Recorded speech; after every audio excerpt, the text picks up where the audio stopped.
Wings and Rings at 68th and O for March Mayhem. Come early on Thursday and get a ping pong ball with a lucky team on it. And stay all day for prizes throughout and buzzer beater upsets. It's March Mayhem with 93.7 The Ticket for the NCAA tournament at Buffalo Wings and Rings, 68th and O. This is the Adam Carricker Show. Position right of the quarterback, out of the shotgun, 1st and 20. Jailbreak screen in the air. It is tipped. It is intercepted by Carricker at the Missouri 21-yard line. Live from the heart of Lincoln, America, 8-year NFL vet and All-American defensive lineman Adam Carricker. Shotgun snap to Everett. He's got the left arm going, and now he's got a whole lot of Adam Carricker who rips him down inside the 25-yard line. On 93.7 The Ticket and theticketfm.com. Here is your host, Adam Carricker. Welcome in, ladies and gentlemen, to the Adam Carricker Show here on 93.7 The Ticket. Jake, first of all, did you miss me over spring break? Just lie and say yes. Absolutely, of course, yeah. I missed you slightly above average to slightly below a lot. How about that? How's that sound? I'll take it. All right. I have to hold the headphones on because it's St. Patrick's Day, and I was not on my radar at all. I actually have these Clover shoes that I've had for years, and I'm wearing one day a year. Admittedly, we moved last June, so when people ask me, Adam, are you settled in yet? No, we've moved, but we're not settled, as in there's still rooms in our house that are floor-to-ceiling boxes. I don't know where their shoes are, so I don't have them on today.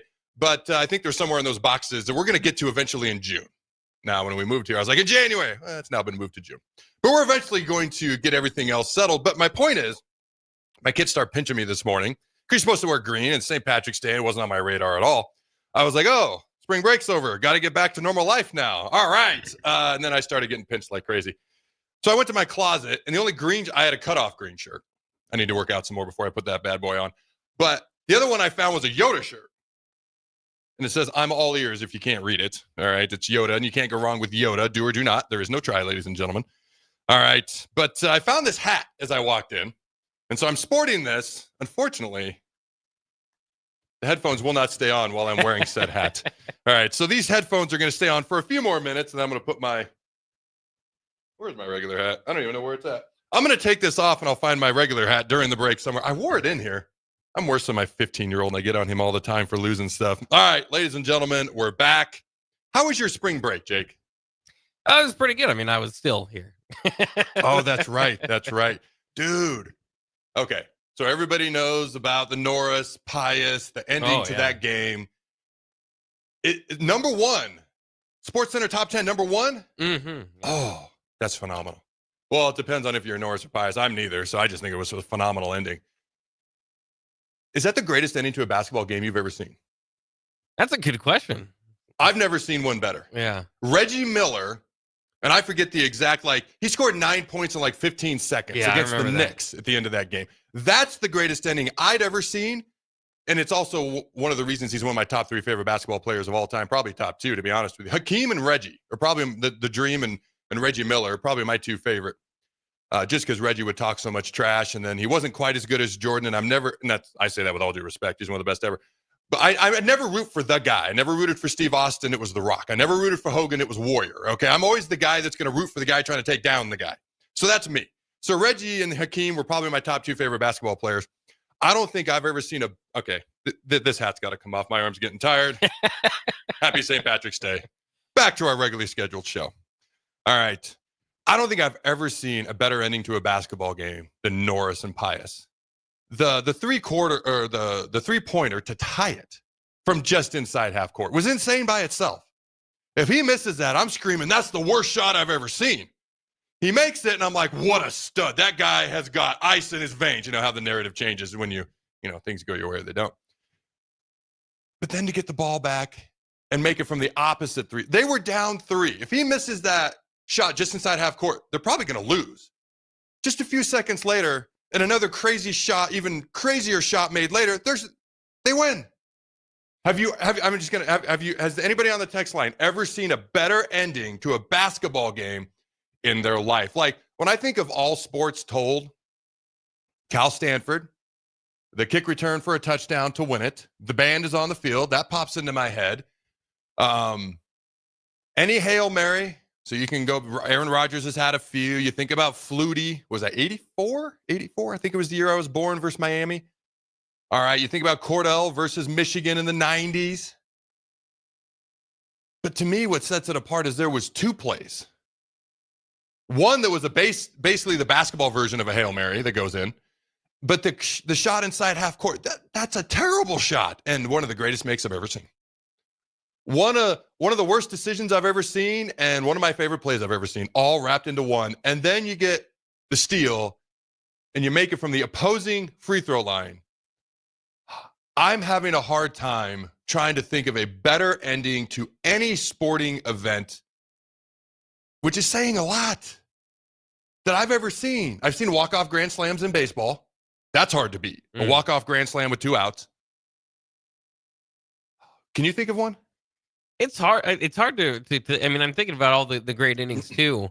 But that game was just particularly interesting. Pius was like 1 of 8 on the free throw line or something down the stretch too. So like it really, a lot of things had to go Norris's way to even get a chance at that. So it was incredible. It was obviously a fun weekend, and shout out to Nick and everybody that was on the call there. But I'm kind of thinking like Nebraska, as far as like the Western catch you can put up there as the Hail Mary, like you said, the flea kicker with Matt Davis, but that sent it to overtime. Yep. So maybe, but no, it's hard to beat just a prayer, from that level. And I don't think I've seen a game winner on a prayer like that either. I mean, and of course, March Madness is coming up, a lot of great moments in there. Before you said it, I didn't think of it that way, but I don't know. I'm having a tough time thinking of a better finish. So what prompted it to me was I didn't see the Sports Center top 10. Somebody just told me, oh, Sports Center top 10, number 1. I was like, number 1. And I started thinking, well, what would be ahead of I took a little bit of a siesta from all sports last week. So I couldn't tell you who 2 through 10 was in the rest of the Sports Center top 10 on that day or that week. But it just got me thinking, like, what would be a better ending? To me, it's because they would have lost if he misses the first shot. The game's probably over. And that was a crazy shot from just inside half court. So you go from probably going to lose if you miss that, to now we're tied, to now you win on an even crazier shot. To me, that's what makes it a great ending. Such a great ending. I'm having a hard time thinking of a better one. All right, ladies and gentlemen, we're back. The Adam Carricker Show, Monday, Tuesday. It's no longer false advertisement. Monday, Tuesday, Thursday, and Friday, 11 a.m. to 1 p.m. Central Time here on 93.7. The Ticket. What are you going to hear? Husker sports, college football, and sports in general. What are you going to get? Unique insight, unbridled honesty, and producer Jake and I are going to have a whole lot of fun in the process. I have an announcement that I'm going to make, kind of on a personal level, but not really. But I'm just excited. That's going to be at the top of the hour, around noon. All right. But before we dive into a plethora of Husker sports, baseball, softball, women's basketball is going dancing again. Men's basketball, they're going to continue to play in this Crown Jewel Plaza thing. Crown Jewel, that's a WWE thing. I don't know. We're going to talk about that. And I don't mean to make fun. I'm just, oh, gosh, you beat 3 ranked teams, the most you've ever done in 1 year, and we're not in the dance. So it's frustrating, obviously. I know Hoiberg and the boys are frustrated. Hopefully they can go out, win a few of these games in this Crown tournament, and finish the season strong, get some momentum going into next year, do some damage in the transfer portal, and continue to develop players for the future as well. Baseball struggling, unfortunately. They get swept over the weekend by UCLA. Softball, all right, beats Ohio State. Well, hold on. Let me double check that, make sure I'm right. They beat Ohio State game 1 on Friday, 9-5. Then they lose 12-13. Exciting game on Saturday. And then lose 12-6 in Columbus to the Buckeyes on Sunday. So collectively, baseball and softball combined are 0-5 in their last 5 games within the Big Ten. All right. 1-5 if you include the first game versus Ohio State. So got to get rolling on the diamond, whether it be the men, whether it be the ladies. But all sorts of things to talk about. We got some national champions in track. We got some track athletes of the year. Alex Gordon is going into the Royals Hall of Fame. That's pretty freaking cool in my humble opinion. All right, rifle team. They just competed at nationals.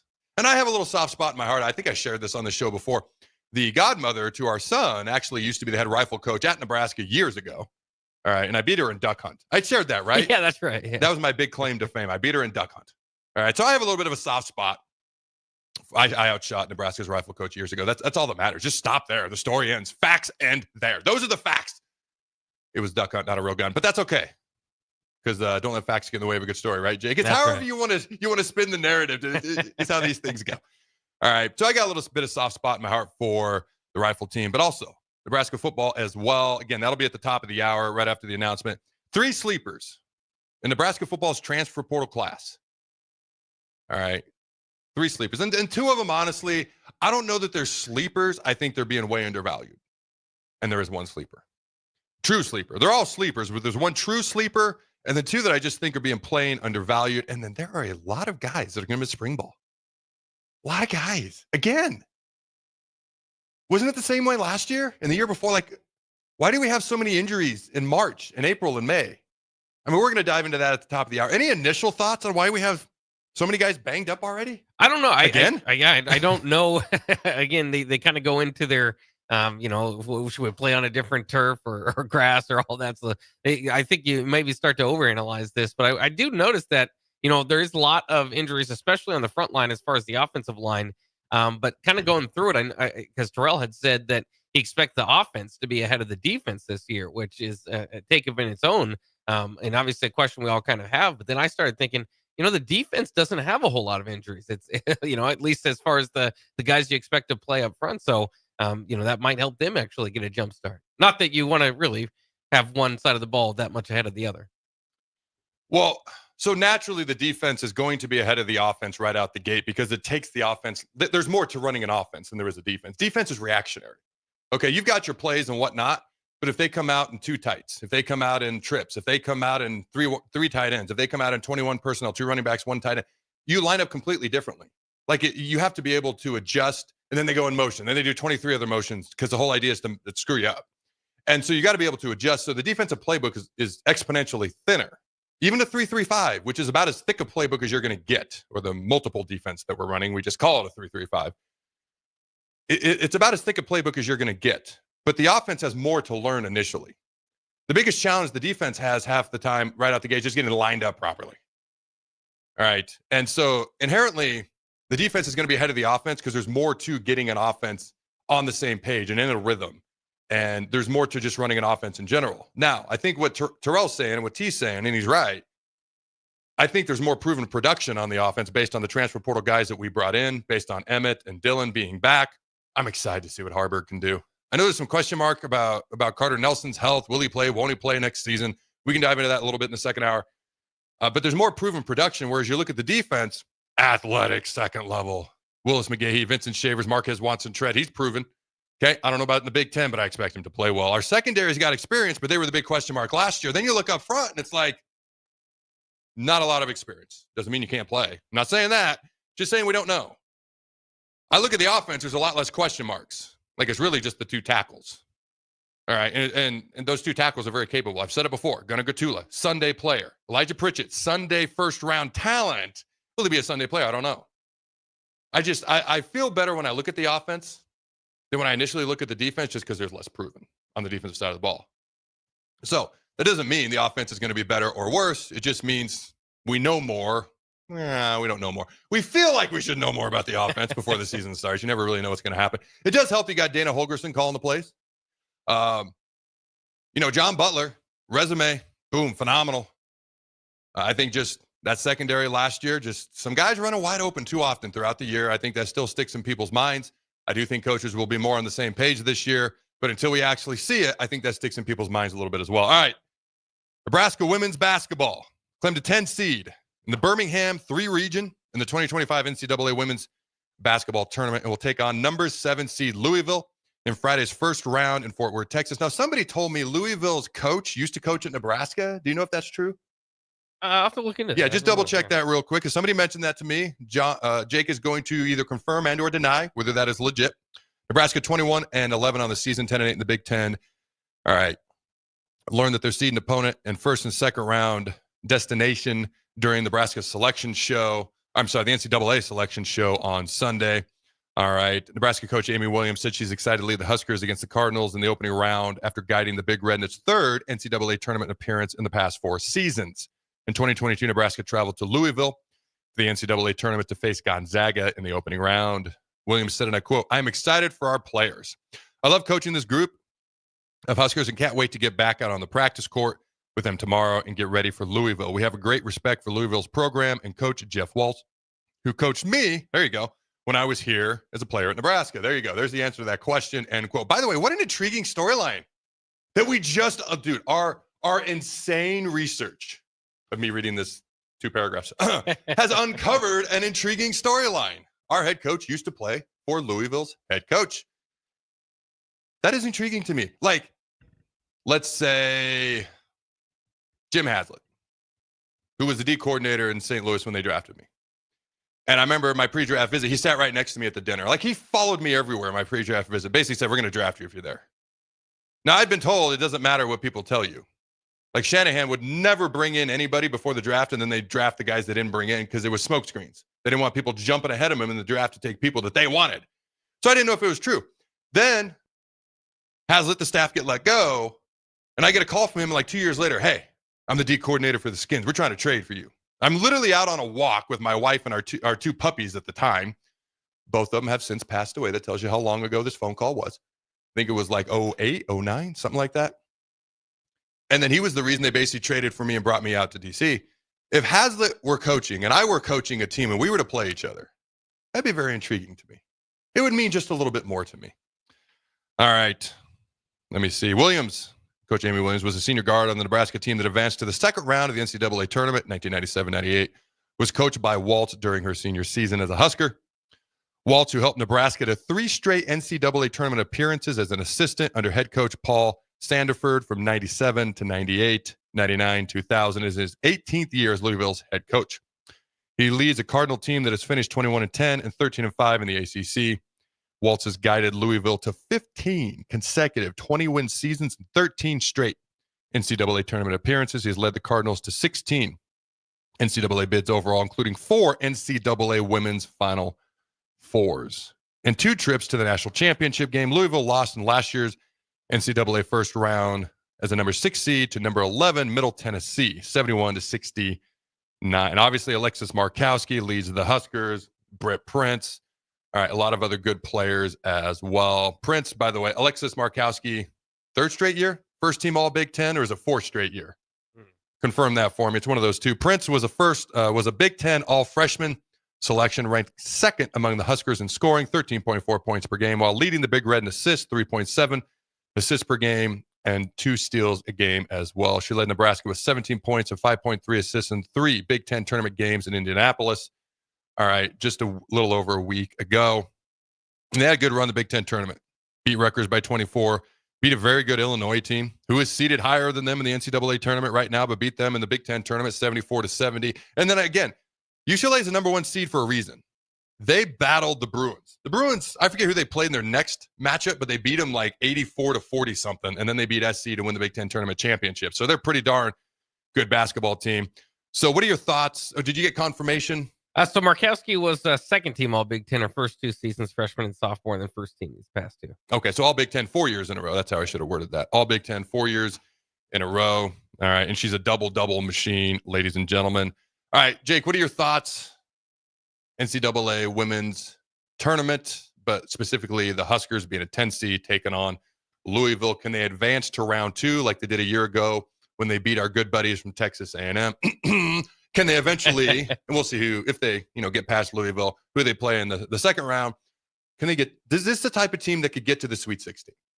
It's a tough path. I mean, I'm just going to be honest with you. Mm-hmm. Louisville, now maybe there is an opening there. The Cards are favored in this, I think, by 1.5 early on, but they're all ACC star player. Jada Curry, who led the team in scoring, sat out the ACC tournament. Now, she'll probably be back. I'm not sure exactly about her injury because she was in street clothes. I mean, she was with the team throughout the ACC tournament, but is she going to be 100%? So maybe there's an opening there. The problem is the winner plays 2 seed TCU, and you're in Fort Worth. And TCU, as long as TCU gets by Fairleigh Dickinson, by the way, the 15 seed, but they have Haley Van Lith there. And it looks like, there's always a little bit of stories behind the tournament seeding. Haley Van Lith started her career in their first 3 seasons at Louisville. So that could be an interesting matchup if it does indeed go there. But so Louisville, I think that one's a toss-up, but TCU's 31-3 on the season. And Haley Van Lith is one of the best players in the country. So that will be a tough match. Yeah, I'm sure that was an accident that's set up for round 2. Yeah. Also, TCU, Big 12 champs as well, right? So keep that in mind. Very good basketball program. It's kind of like last year when the men just so happened to be paired up with Texas A&M right after Alberts left, and the women just so happened to be paired up with Texas A&M. Yeah, I'm sure that was a complete accident.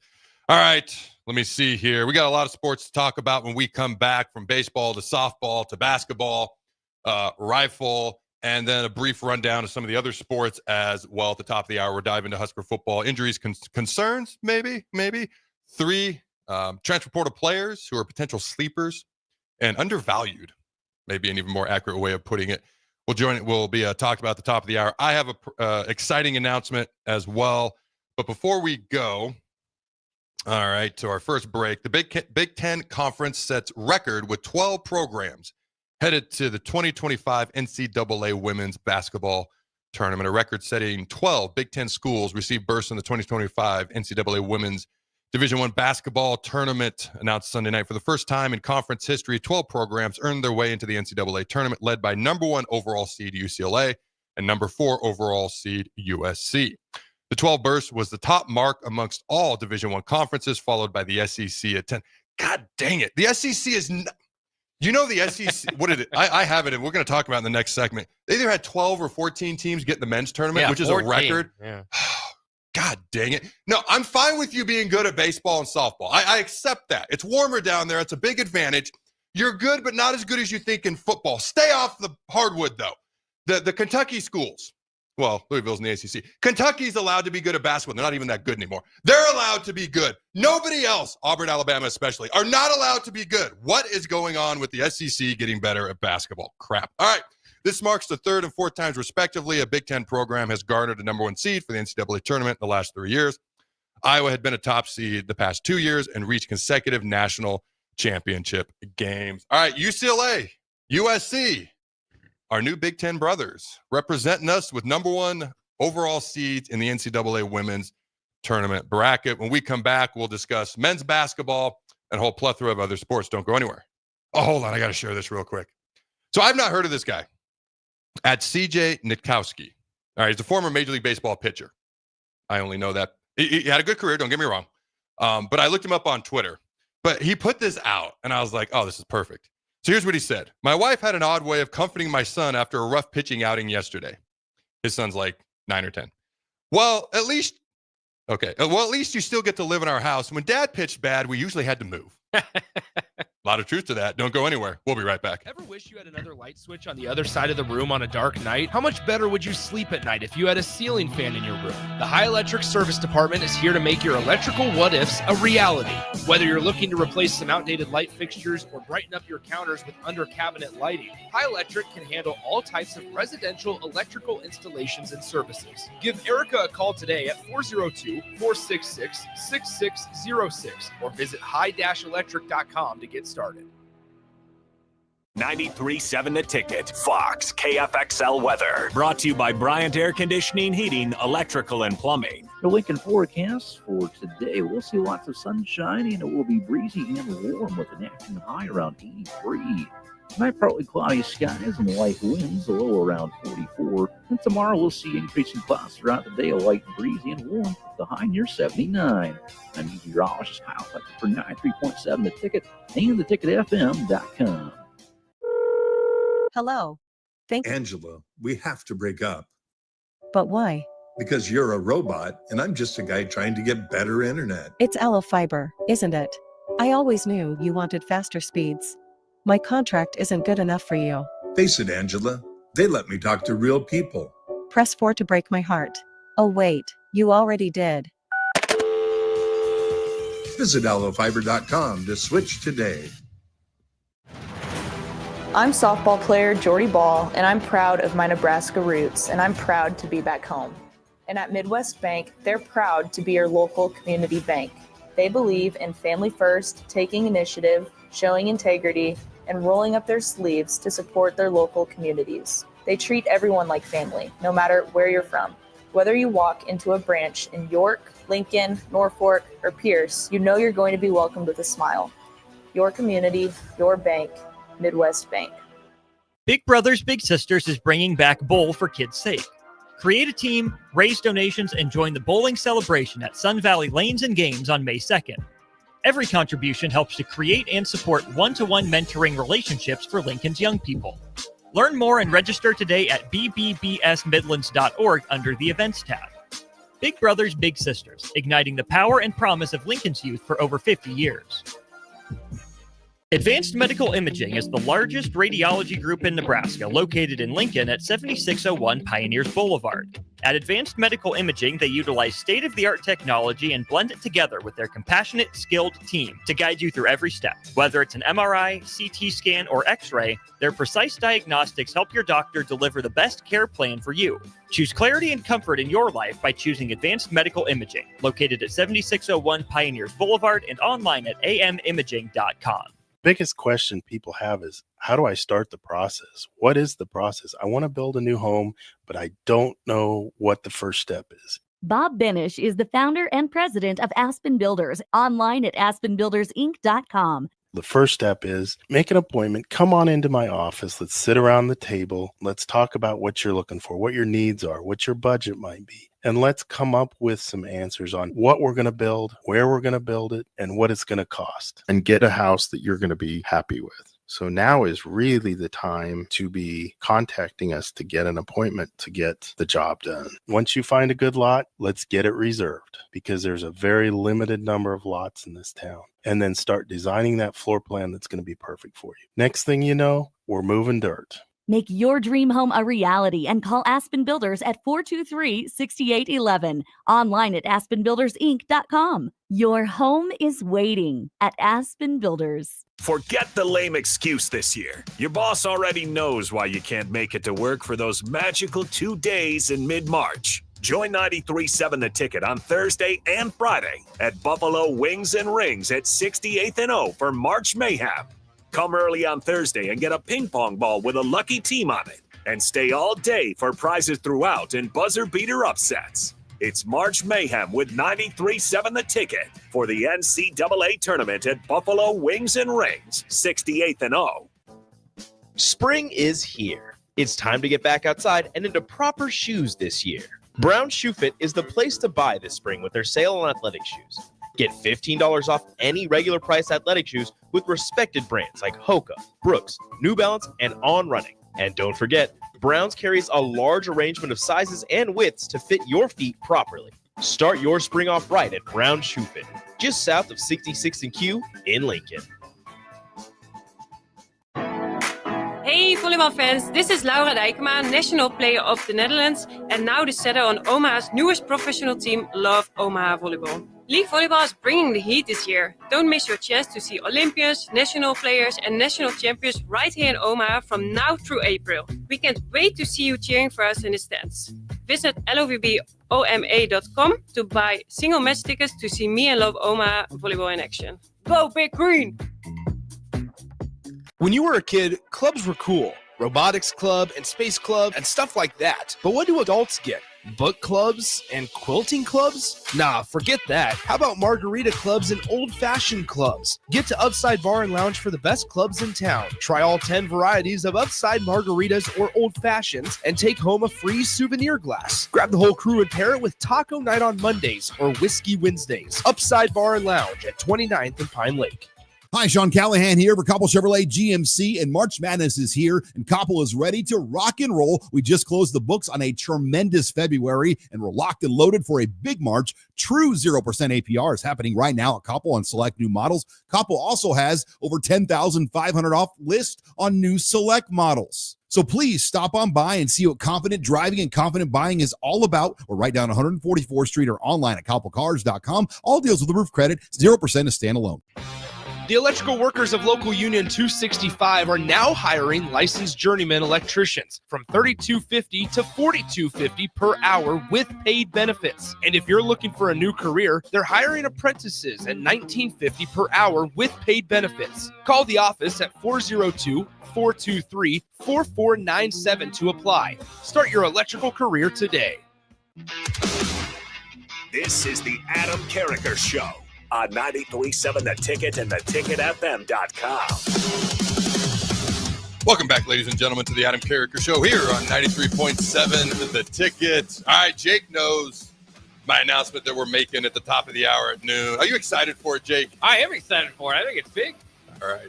Tune in at the top of the hour for that. I did forget to mention this because in a one-game scenario, especially in a sport like basketball, there's a reason they do best of 7 in baseball and best of 7 in basketball in the professional playoffs. But in one-game elimination, which is the NCAA tournament, which creates March Madness, which is the most exciting tournament that there is and the worst way to find a national champion, anybody can beat anybody.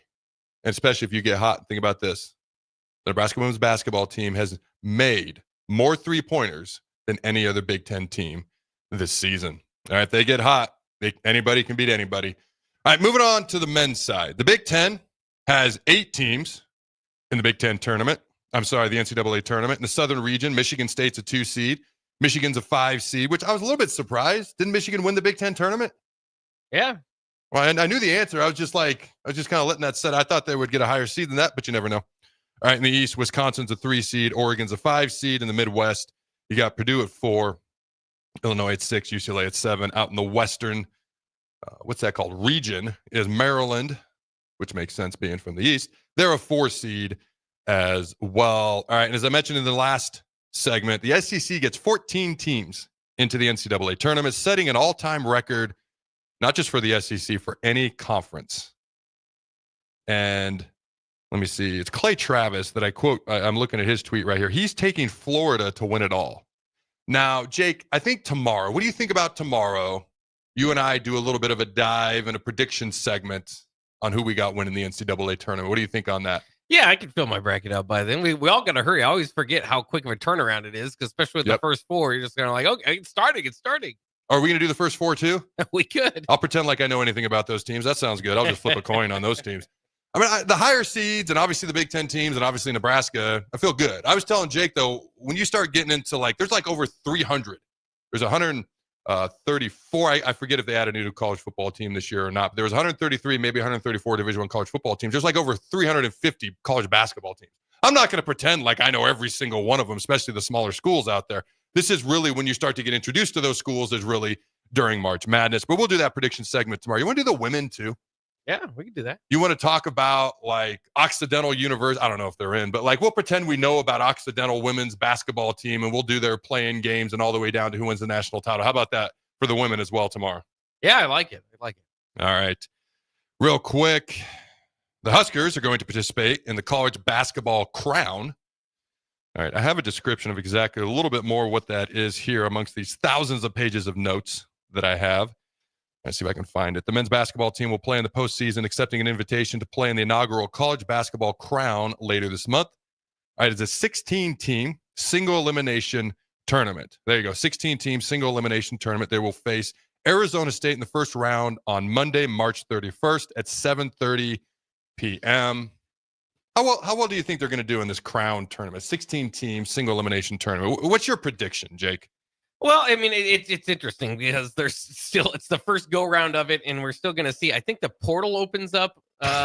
Here we go again.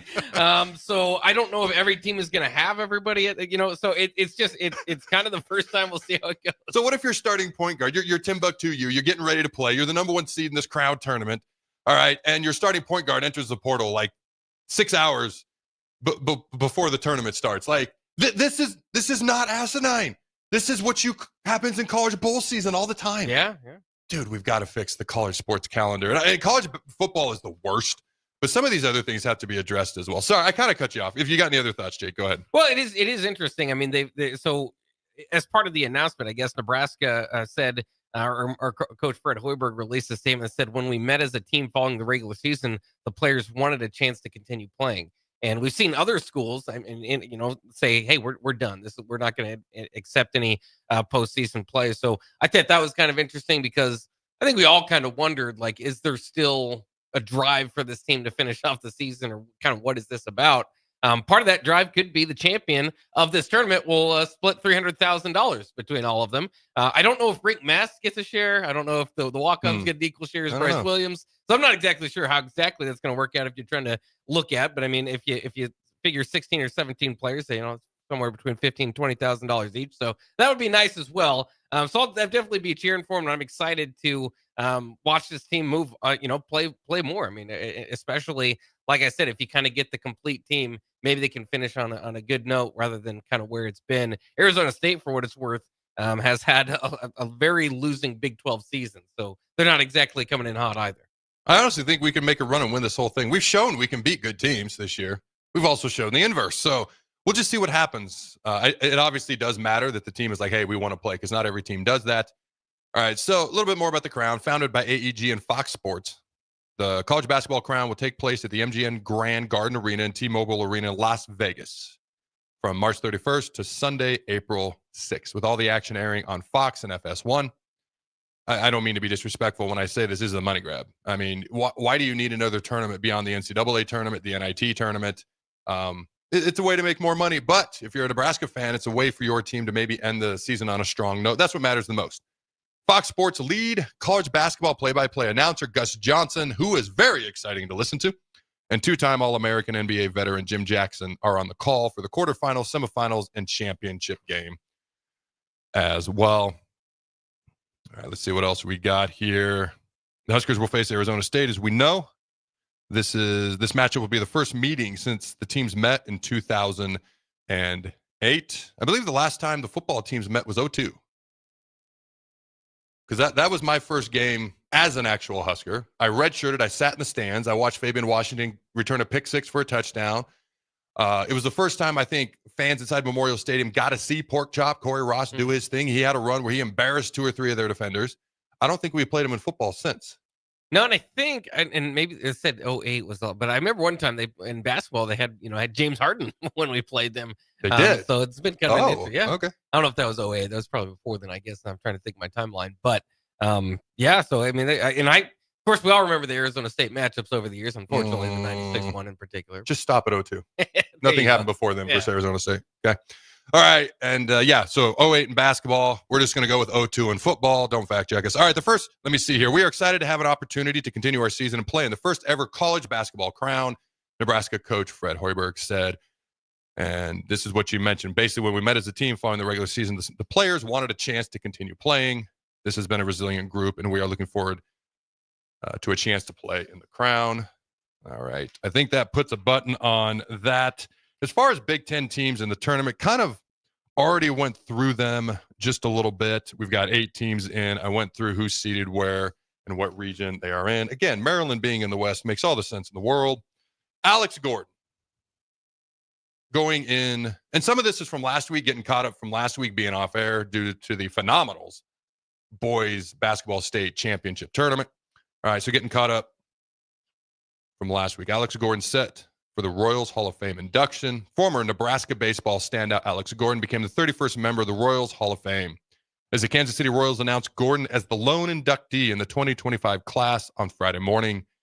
Alex will be inducted in a ceremony on June 13th before the Royals play the A's at Kauffman Stadium, and will receive a blue jacket, joining the likes of former manager Ned Yost and other team legends from George Brett to Bo Jackson.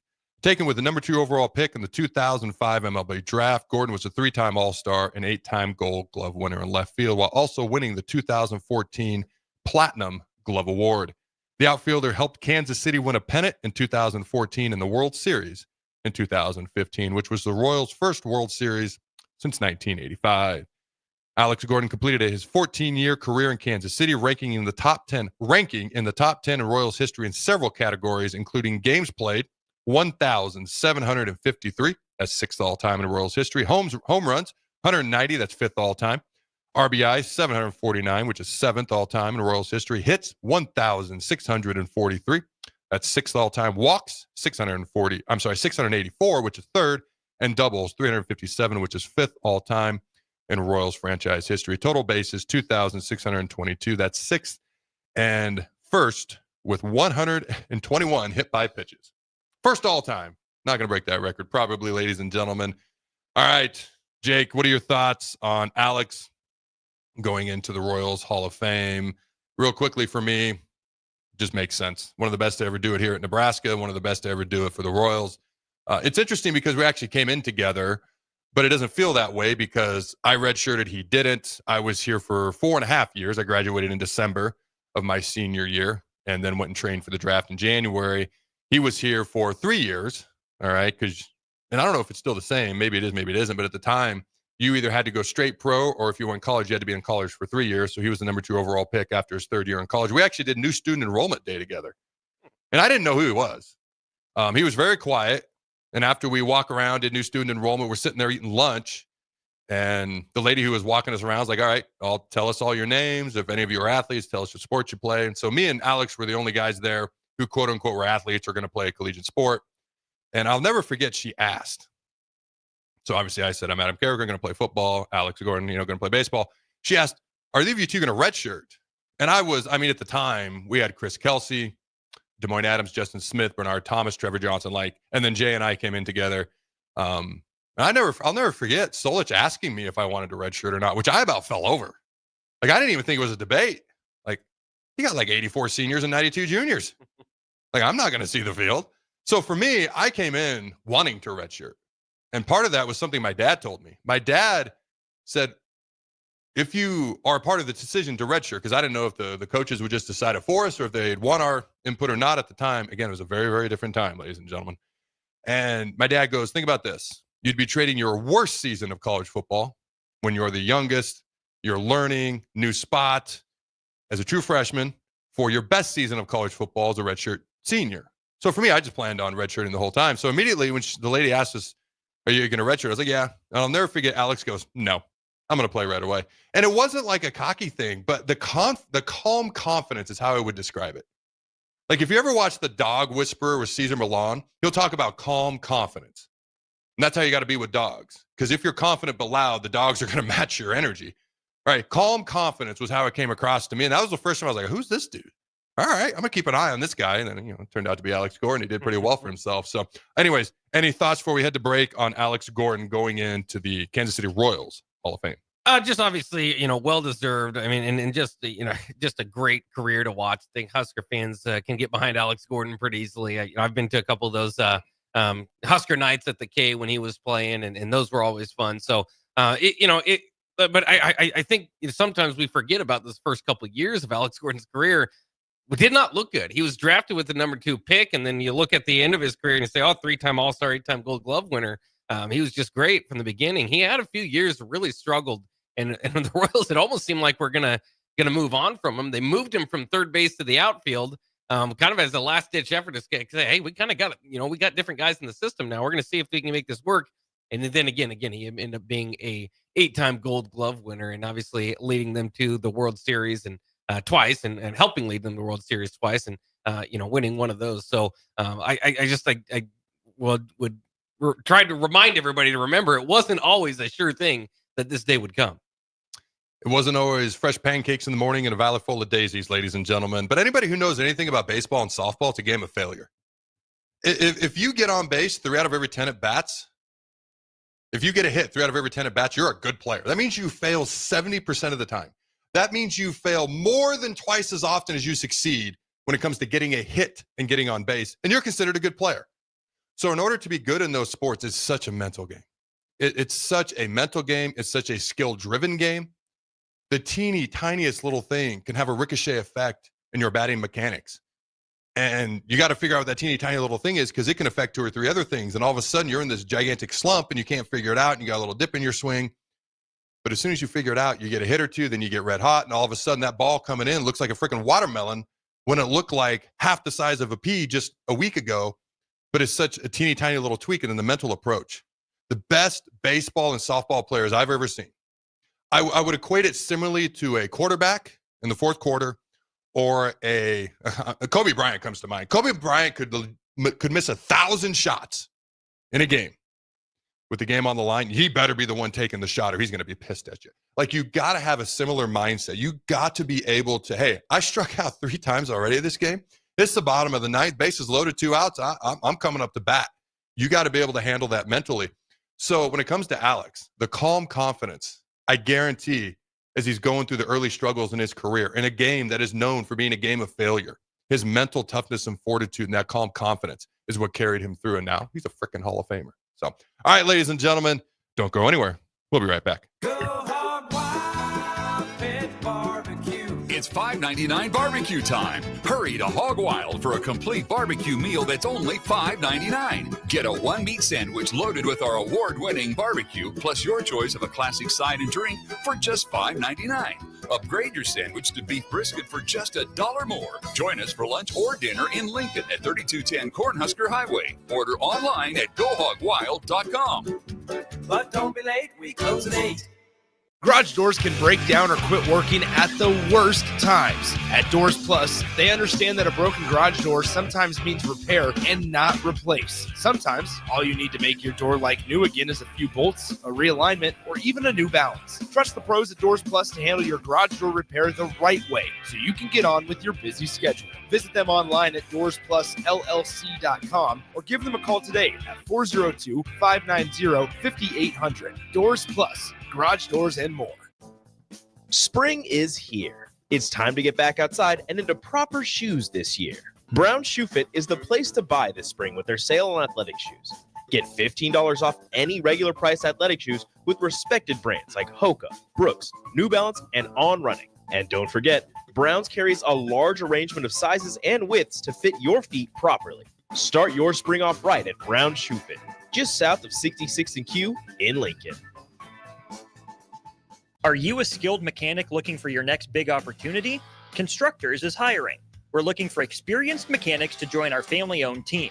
We offer competitive wages, great benefits, brand new service trucks, OEM-level diagnostic software, and career growth opportunities.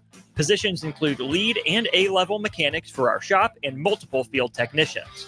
If you're driven and ready to grow with a company that's been around since 1908, apply today at constructorslincoln.com. If you're in Seward or Milford, listen up. Select Plumbing is now servicing your area with no trip charges from Lincoln. Select Plumbing works on a variety of issues for your home and business, including general plumbing, water heaters, faucet fixture repair, underground sewer and water repairs, backflow testing, and more. Keep your property free from leaks and other issues. Call today for a free estimate at 402-560-6197. It's not just Lincoln, Waverly, and the surrounding area anymore. It's also Seward and Milford with no trip charges. Contact Select Plumbing to inquire at 402-560-6197. Hey, Stars fans. I'm defenseman Caden Harrington. Join us Monday, March 17th, when we host the Fargo Force for a St. Patrick's Day showdown at the Icebox. 7-star members can bring a friend to the game for free by redeeming their buddy pass at the ticket window. The puck drops at 7:05 p.m. on St. Patrick's Day, and we'll see you at the Icebox. Get your tickets now at LincolnStars.com. When you need a new water heater, nothing beats the ProLine family of water heaters from A.O. Smith. ProLine models are built using commercial-grade components, meaning they're built to help you tackle your toughest days. No matter if you need a gas or electric model, A.O. Smith has a ProLine unit for you. A.O. Smith, innovation has a name. Call Bryant at 402-467-1111 for a great deal on a water heater today. Again, that's 402-467-1111. Get rid of pesky critters once and for all with Bats to Rats. Their expert team is here to help you reclaim your home. No more sleepless nights caused by crawling critters or flapping wings. Bats to Rats ensures a safe environment for every family member. Check the website at batstorats.com for amazing offers. And if you mention this ad, you'll receive $10 off your initial inspection cost. Call Bats to Rats today at 402-781-8691. That's 402-781-8691. Bats to Rats. Hello, this is Mary Pat Waite. I've had the privilege of working with Lincoln families as their realtor for more than 31 years, and I'm so proud to be associated with MP Dodge Real Estate. For me, your transaction is unique in its own way. My experience allows me to bring you trusted care and a really great outcome. My NP Dodge family shares the same client focus. Expand your career with NP Dodge. Call Eric at 402-434-2222. At Valentino's, we're on a mission for tradition. On every slice, for every bite. Golden baked crust, cooked to perfection every time. Savory sweet sauce that's made from our own secret recipe. Loaded with the perfect amount of fresh toppings and melty mozzarella cheese. It's the tradition that Nebraskans have come to love. From game day to every day. Valentino's. Taste the tradition. I used to smoke. I thought of cigarettes as my best friend. They were always there for me when I needed a break. I also thought cigarettes were my best friend, and then they gave me peripheral artery disease. I smoked and had a stroke. Actually, multiple strokes. I smoked and have heart disease. Here's my tip. If cigarettes are your friend, you need a better friend. Call the Nebraska Tobacco Quit Line, 1-800-QUIT-NOW, 1-800-784-8669. Paid for by Tobacco Free Nebraska. Aired with the Nebraska Broadcasters Association and this station. Rashawn Jackson here for Bauer Underground, who has been serving local contractors and utility contractors all across the state since 1997. When you see the black and white trucks, you know the baddest dudes in the business have arrived. Bauer is currently looking for equipment operators, laborers, diesel mechanics, and aerial linemen. Join the brotherhood built on hard work, authentic people, and pedigree of success. Bauer, a family-friendly company who reminds you, go Big Red! This is Lincoln's home for sports talk on the FM dial. Also online at theticketfm.com. On the internet. KNTK FM Firth, 93.7 The Ticket.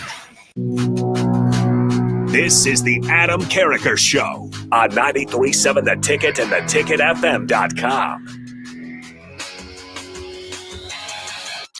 Boom! Welcome back, ladies and gentlemen, to the Adam Carricker Show. We got to go fast in this segment. Jake talked too much. All right, we got to catch up. Real quick, shout out to our good buddies at Creighton. Hey, I show love to all Nebraska schools. Keep that J-Sker stuff to yourself, except when we're kicking their butt in basketball. Because, well, we did win that game this year, right? Yeah. Yeah, we did. All right, Creighton and UConn. Turning into quite an interesting Big Ten rivalry, except that Creighton is 9-3 overall against them in recent memory anyways, despite the fact that UConn's won 2 national championships. But Creighton is a 9 seed in the southern region of the Big Dance. They're going to take on Louisville as well. All right, so a lot of Nebraska teams taking on these Louisville teams in the Big Dance. I also want to give a shout out real quick to Nebraska Kearney Wrestling. All right, let me pull it up here. I had it and then it went away. Nebraska Kearney does it. All right. D2 national champions in wrestling. So congratulations to Nebraska Kearney, their fans, and their fine institution as well. Let's fire through some of these other sports real quick. All right. When it comes to track and field, Axelina Johansson and Tyus Wilson won the national championship titles as Nebraska track and field wrapped up competition on Saturday at the NCAA Indoor Championships, with the men placing 12th and the women finishing 20th. Out of 12 Huskers competing, 5 earned first-team All-America honors, and most notably, the women saw 3 shot putters earn All-American status for the first time in school history, and the women had 6 total All-Americans, the most for the Huskers at the Indoor Championships since 2004. High jumper Wilson became the first Husker indoor national champion since 2009 as he cleared an indoor PR and the 3rd highest mark in school history. All right, 2.28 meters with the win. Wilson grabbed his 4th first team. Think about that. 4th first team All-American honors and wrapped up his senior indoor season with 6 event titles. Johansson claimed her 2nd shot put national championship and the first Husker indoor title since 2005, throwing 19.28 meters. The school record holder earned her 6th All-America honor and finished the season with 5 event titles as well. All right. Let me find this because I want to give a shout out Tyus Wilson, the USFTCCA Midwest Men's Field Athlete of the Year. All right, I thought that was pretty cool. He was also named the Big Ten Men's Field Athlete of the Year as well. And Darius Luff, the NCAA champion in the 110-meter hurdle. So shout out to all the All-Americans, national champions, and the Nebraska track and field team in general as well on a phenomenal indoor season. Jake, I can't say the same thing about baseball right now. Unfortunately, baseball is struggling just a little bit. All right. They got swept by UCLA over the weekend, 5-2 Friday, 11-3 Saturday, 5-3 on Sunday. This is the program's worst start since 1997. They're 7-11 overall, 1-5 in conference at this point, and the bats have just not heated up. We talked about the bats being ice cold. They got to heat those bats up. It's getting warmer outside. I mean, there's some other issues going on as well. And as we mentioned last week, it never helps to hurt your ace pitcher. All right. But you got any quick thoughts on the baseball team before we move on to softball there, Jake? Well, hopefully, like you said, I mean, it's getting kind of concerning time, right? I mean, we've kind of talked about all along, like, okay, yeah, they're this is a cold weather state. Maybe they'll pick up at some point, but it can be tough. A 1-5 start in the Big Ten, Nebraska's path clearly to postseason play and College World Series and all those dreams is going to run through the Big Ten and off to a 1-5 start there. That could be difficult. So. Team picked second in the Big Ten to begin the year, remember, so the expectations were there. They're just not following up with them quite yet. Yeah, returning Big Ten champs. All right. So it's one of those things where, hey, I talked about losing 3 or 4 right out the gate isn't the worst thing in the world. But when you're sitting here with a 389 winning percentage and we're this deep into this, we're a third of the way into the season, you got to get the bats going. You got to get rolling. You got to find a way to move runners along and play small ball if the bats aren't heated up. You got to play great defense. You got to play small ball, and you got to manufacture runs until you start to get the bats heated up just a little bit. All right, Nebraska softball still having a good season, number 21. They did lose on Saturday and Sunday to Ohio State, 13-12, and 12-6 on Sunday. That's Saturday. Sunday they did beat the Buckeyes 9-5 on Friday in Columbus. All right, let me see what we got here. The Huskers suffered their first losing weekend of the season after compiling winning records at all 5 tournaments they competed in up to this point. Nebraska totaled 37 hits, 27 runs, 9 home runs, and 9 doubles on the weekend. Olivia Donato's home run marked Nebraska's 61st of the season, which ties last year's total. All right, Ava Bredrell's home run was Nebraska's 62nd of the season, which ties the team total for 5th in program history already in the season. Jordy Ball had 1 hit to extend her hitting streak to 12 games. So long story short here, when it comes to baseball, when it comes to softball, all right, let me find my note real quick. I do apologize. There's somebody else, long story short, but especially in softball, somebody else got to step up besides just Jordy Ball.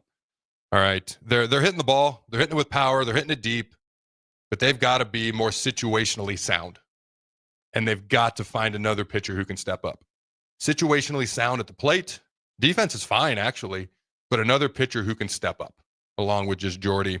All right. And we're getting to kind of have that midpoint of the season.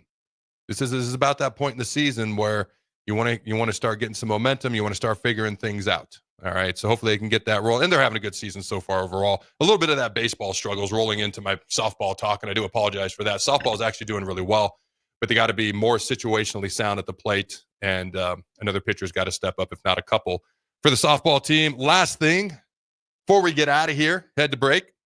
Huskers wrap up NCAA championships for the rifle team. Freshman Maddie Moyer competed in the individual air rifle competition at the 2025 NCAA championships in Lexington, Kentucky on Saturday.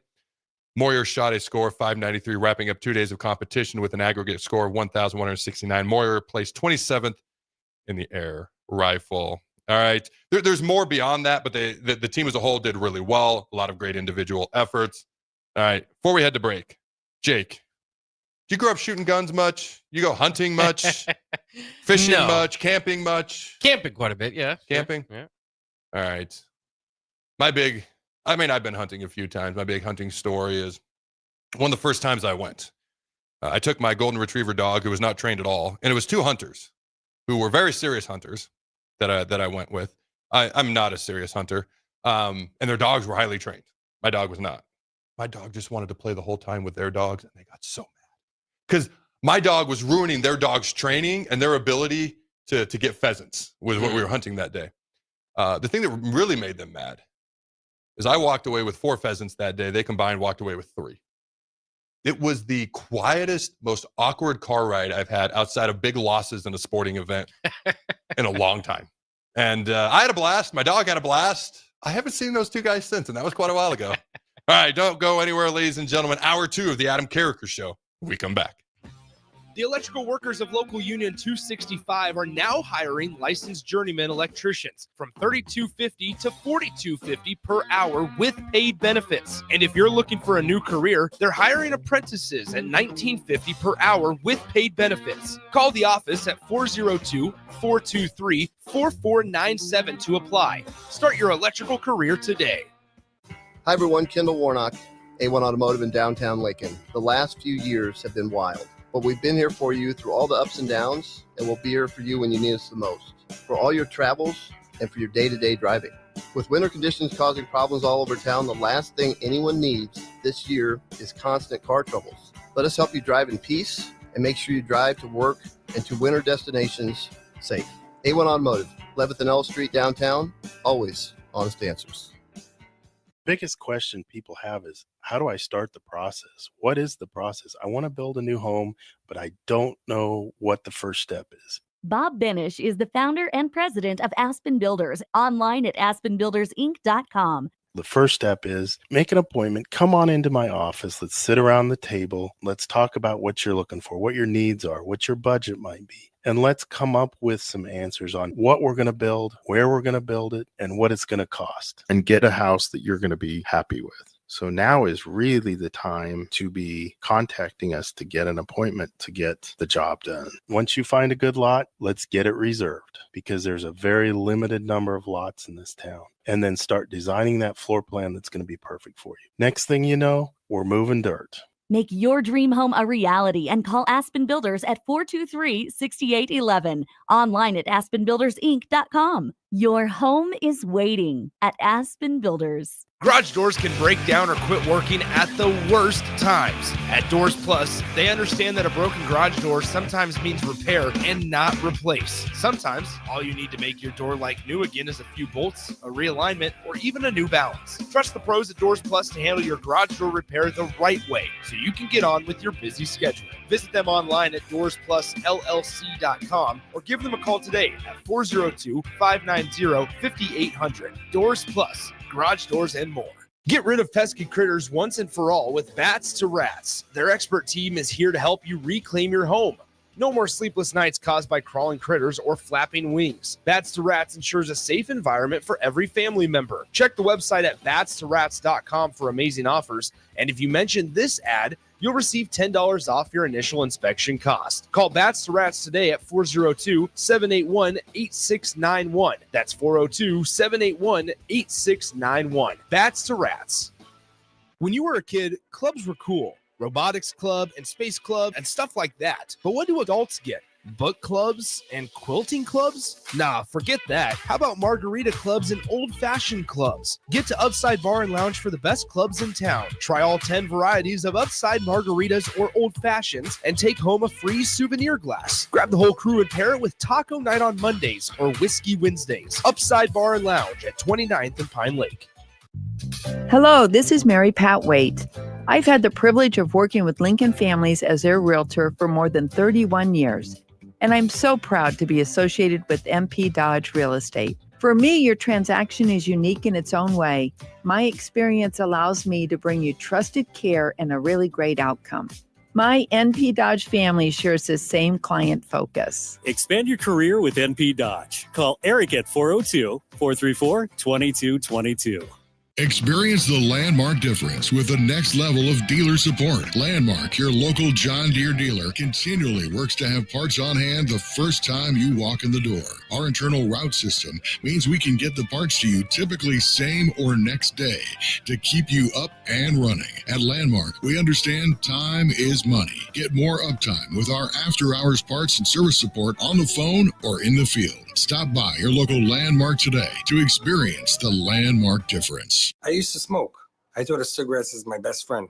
They were always there for me when I needed a break. I also thought cigarettes were my best friend, and then they gave me peripheral artery disease. I smoked and had a stroke. Actually, multiple strokes. I smoked and have heart disease. Here's my tip. If cigarettes are your friend, you need a better friend. Call the Nebraska Tobacco Quit Line, 1-800-QUIT-NOW, 1-800-784-8669. Paid for by Tobacco Free Nebraska. Aired with the Nebraska Broadcasters Association and this station. 93.7 The Ticket, Fox, KFXL weather. Brought to you by Bryant Air Conditioning, Heating, Electrical, and Plumbing. The Lincoln forecast for today, we'll see lots of sunshine and it will be breezy and warm with an afternoon high around 83.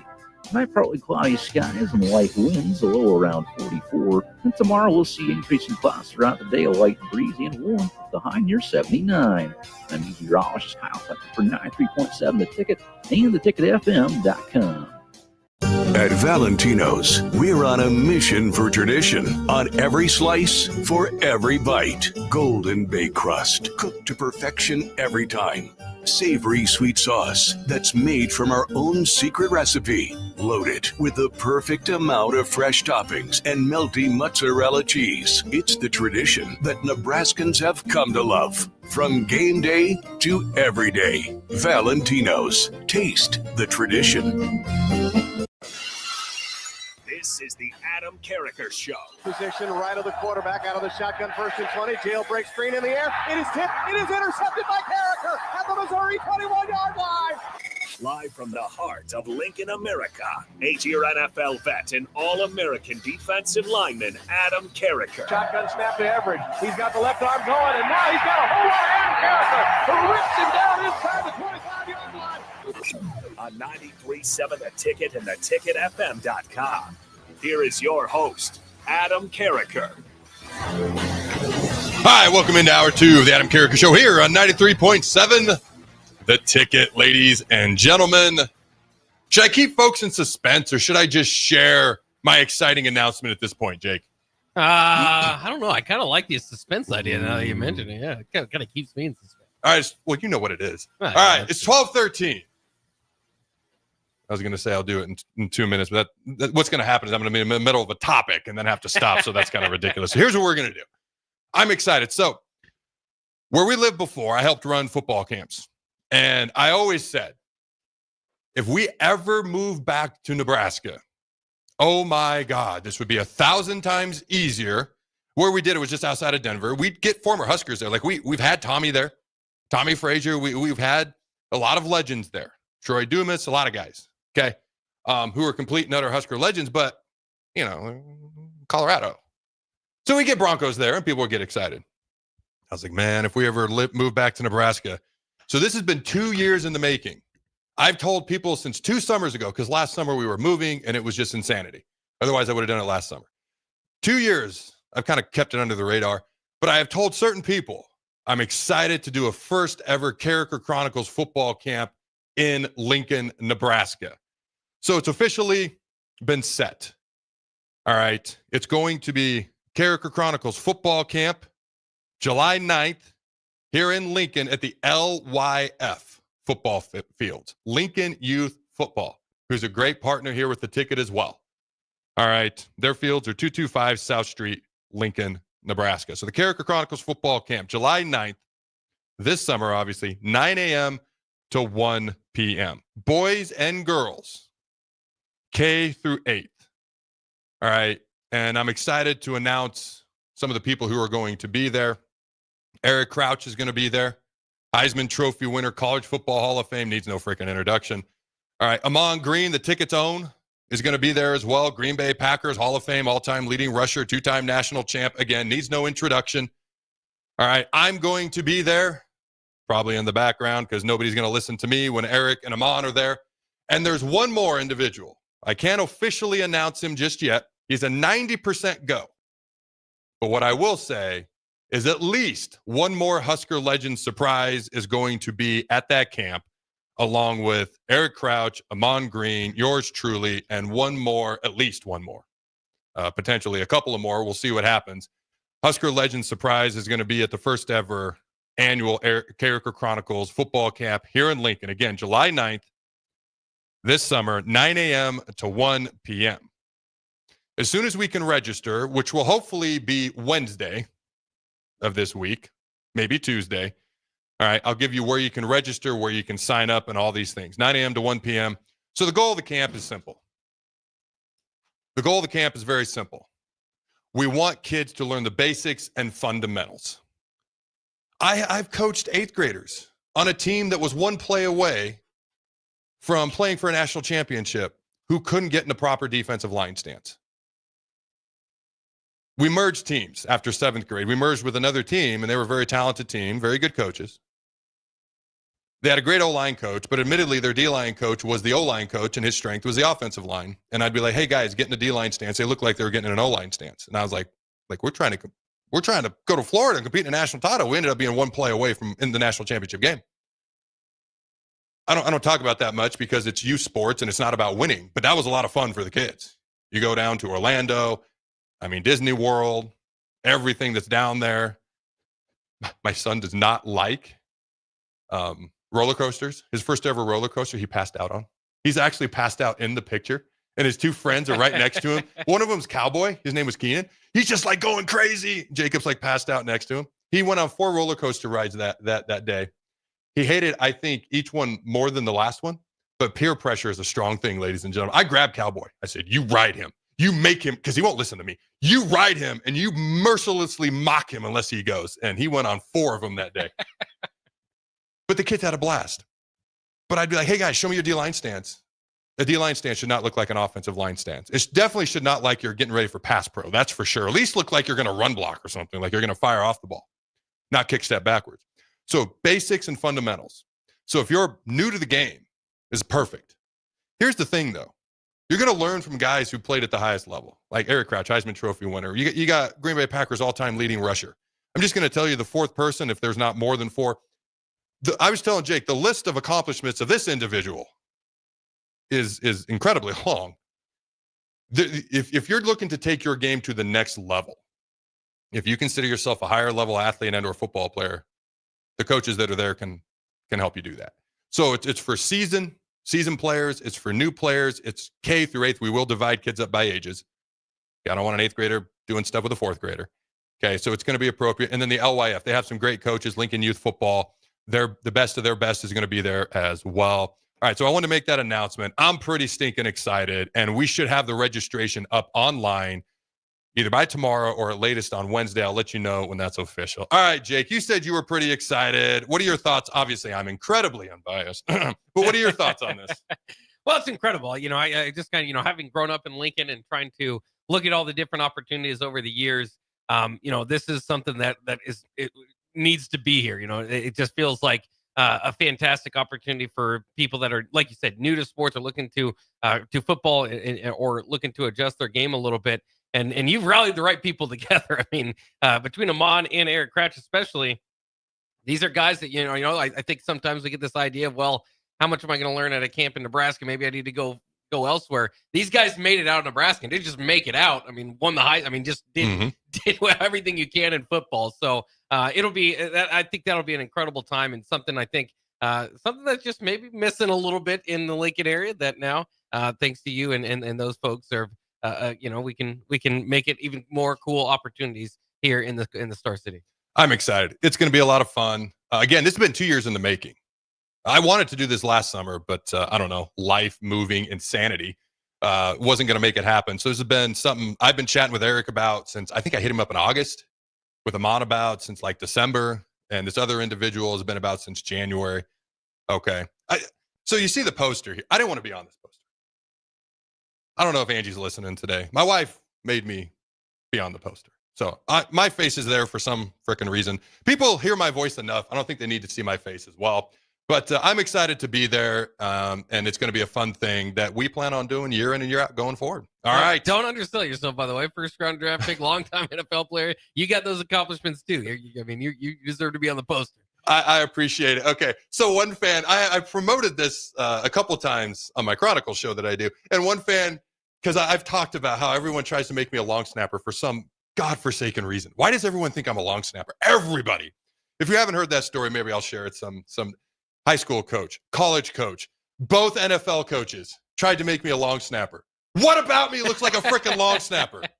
And I'm bad and I suck and I'm awful. But a fan goes, hey, are you going to be teaching long snapping at the camp? I was like, no, I want the players to actually learn football. I want good to come out of this. All right, let's dive a little bit into the topic. So 3 sleepers, Nebraska's transfer portal class. Now, there's a lot of guys who could pop off, who could surprise us, who could do a lot of good things. And the last 2 I'm going to mention, I think they're just flying under the radar. But the first one's Hardly Gilmore. When you have Ja'Cory Barney and Dane Key and Isaiah Hunter, and then you've got guys like, and we don't know what's going to happen with Carter Nelson come the fall. We can chat about that in a minute if we want. He's going to be out for the spring, but we'll see what happens come the fall.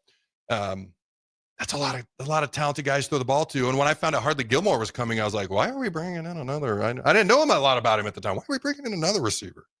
I was like, oh, Kentucky connection, D Shorts. All right. So when offensive coordinator Dana Holgerson brought in his protege D Shorts to be the Huskers wide receiver coach, Shorts went right to work. Coming to Nebraska from Kentucky, he brought not one but two Wildcat receivers with him to Lincoln. Senior Dane Key might be the bigger name, having compiled 1,870 yards and 14 touchdowns over 3 seasons with the Wildcats. But Hardly Gilmore has tons of promise and, importantly, still has 3 years of eligibility left. So he missed quite a bit right out the gate with injury. He was only 17 his true freshman year of college. So he's a young dude. Who's the Bama wide receiver? I've talked about a million times who was 17. Ryan something or other. Smith? Well, no. Ryan Williams. Yeah. He's like, oh, he's 17. He's 17. Remember that? Was it Braylon Allen that was the Wisconsin running back? They kept talking about his when name. he was young. Like, how is this guy not being talked about more? Okay. Now, some people don't think that he's actually a sleeper. He's just not talked about as much, which to me kind of meant sleeper. Somebody made that comment to me. I was like, isn't that the definition of a sleeper, not being talked about much? But anyways, but he might have the highest ceiling, I think, of anybody in that wide receiver room over time. It'd be over time, I think it's him or Ja'Cory Barney over time. Next season, it's probably Dane Key, Hunter, Barney. It could be Gilmore. He's the fastest of at least the transfer guys. I'd love to see him and Ja'Cory Barney in a foot race. And I'm not saying the Hunter and Key are slow. I'm saying Gilmore and Ja'Cory Barney are fast. That's what I'm saying. All right. Now, if you paid attention to how Kentucky reacted when he left, you learn a lot about a player when they leave or a coach when they leave, how their fan base reacts. If they don't really care, or God forbid, they seem happy, the place is getting you might be like, not a great sign. Kentucky fans were not happy when he left. They were pretty disappointed. He arrived to that program when he was 16, this article says, that I'm looking at right now. I thought he was 17 because he was reclassified. There you go.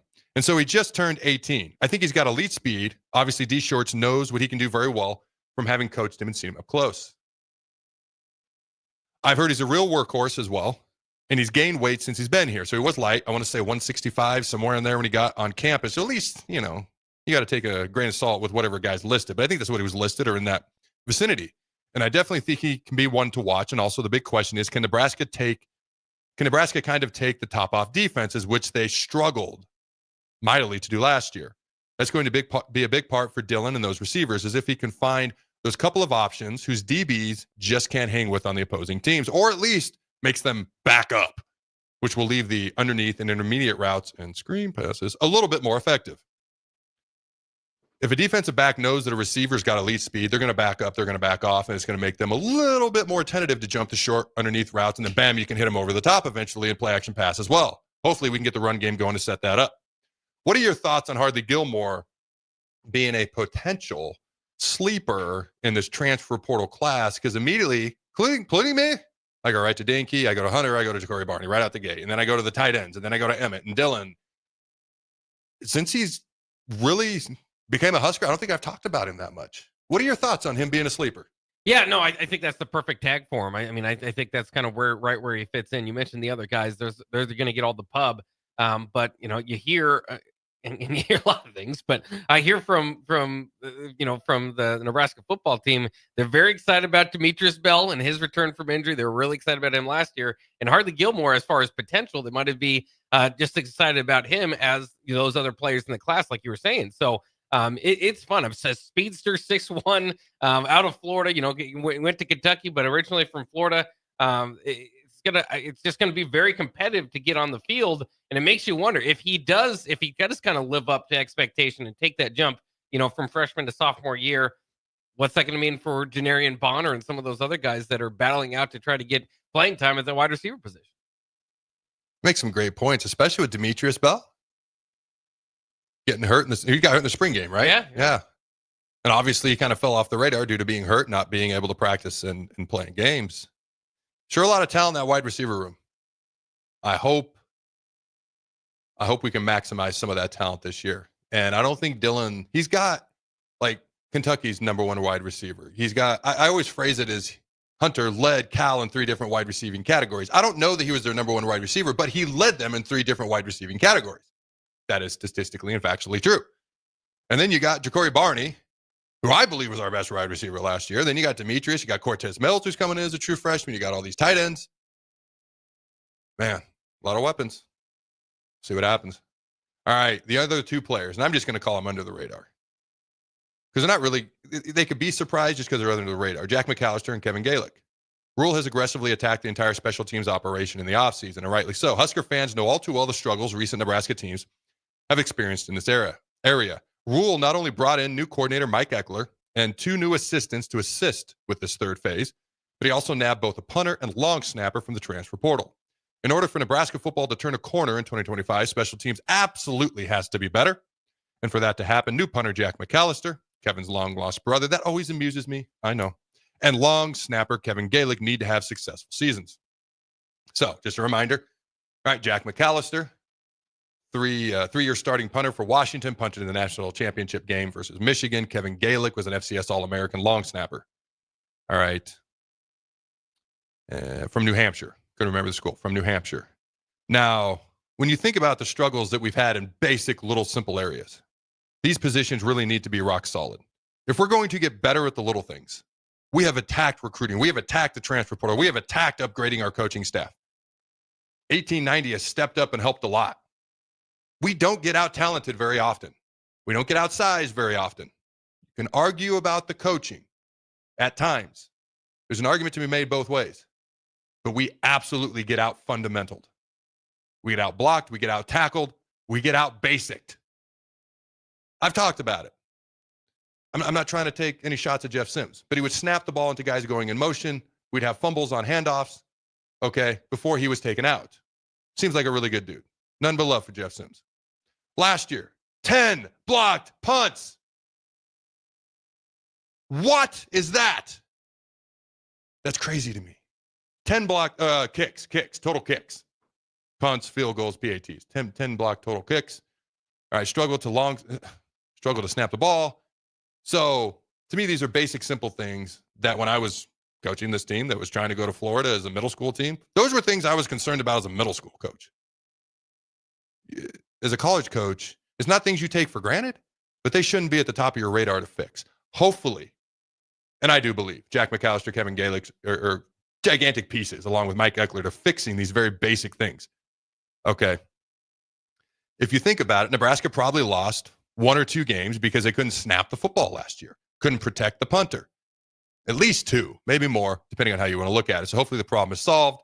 What are your thoughts on the sleepers that I've spoke about specifically, and any that I may have missed? I'm hoping some sleepers emerge from the D-line, but we'll get into that in another day. But what are your thoughts here, Jake? Well, I was trying to think of what game that was that Bushini got beat up and still really had a good performance. Yeah, I think that Rutgers? was I think it was Rutgers. So Yeah. I don't know if McAllister, maybe just don't show him that film. But there was 2 block punts in that game too. Yeah, I remember. I think he took a hit. Yes, he did. But in any case, McAllister, I think that is underrated. I think and oftentimes you can, you don't think about the kickers and punters. At least you don't want to very often.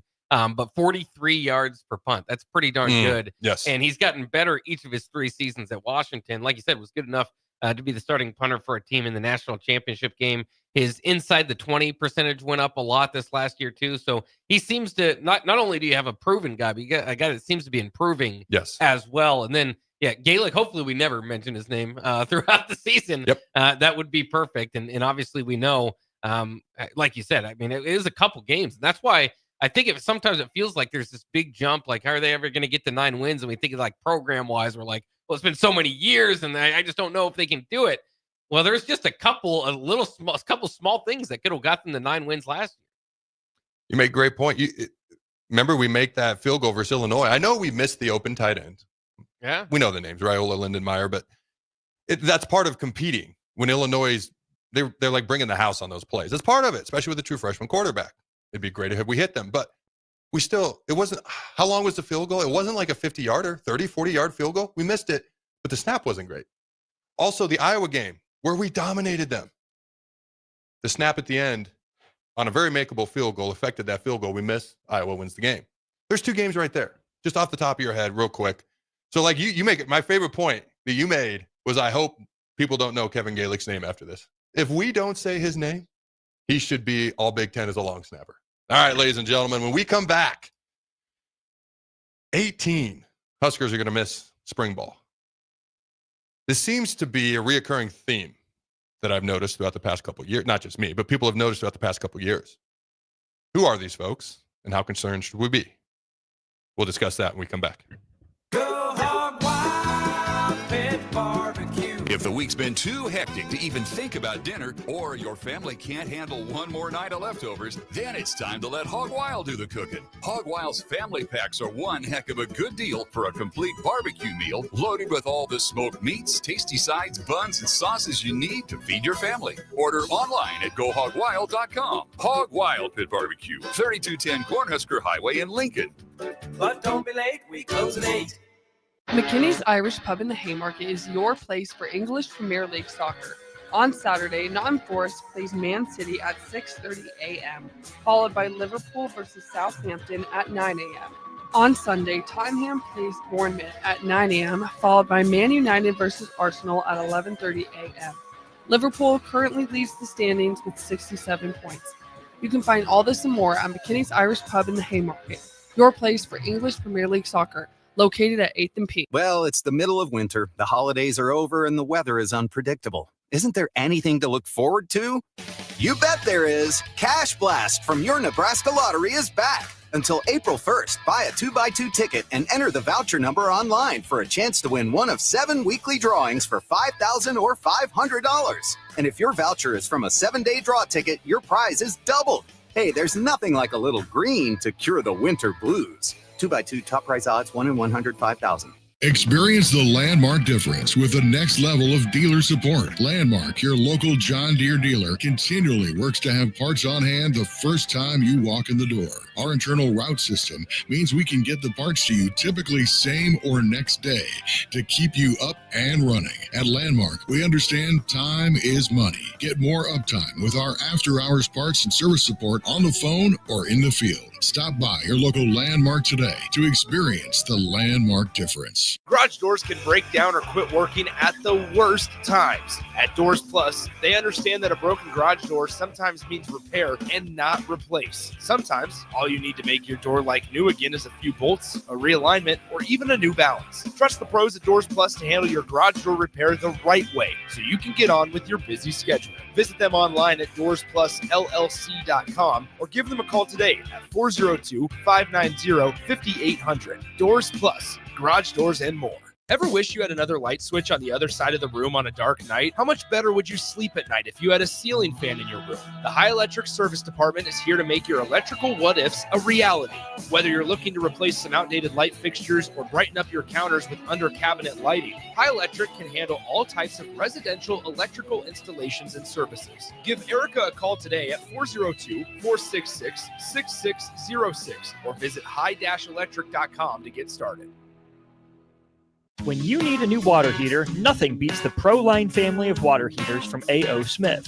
ProLine models are built using commercial-grade components, meaning they're built to help you tackle your toughest days. No matter if you need a gas or electric model, A.O. Smith has a ProLine unit for you. A.O. Smith, innovation has a name. Call Bryant at 402-467-1111 for a great deal on a water heater today. Again, that's 402-467-1111. Forget the lame excuse this year. Your boss already knows why you can't make it to work for those magical 2 days in mid-March. Join 93.7 The Ticket on Thursday and Friday at Buffalo Wings and Rings at 68th and O for March Mayhem.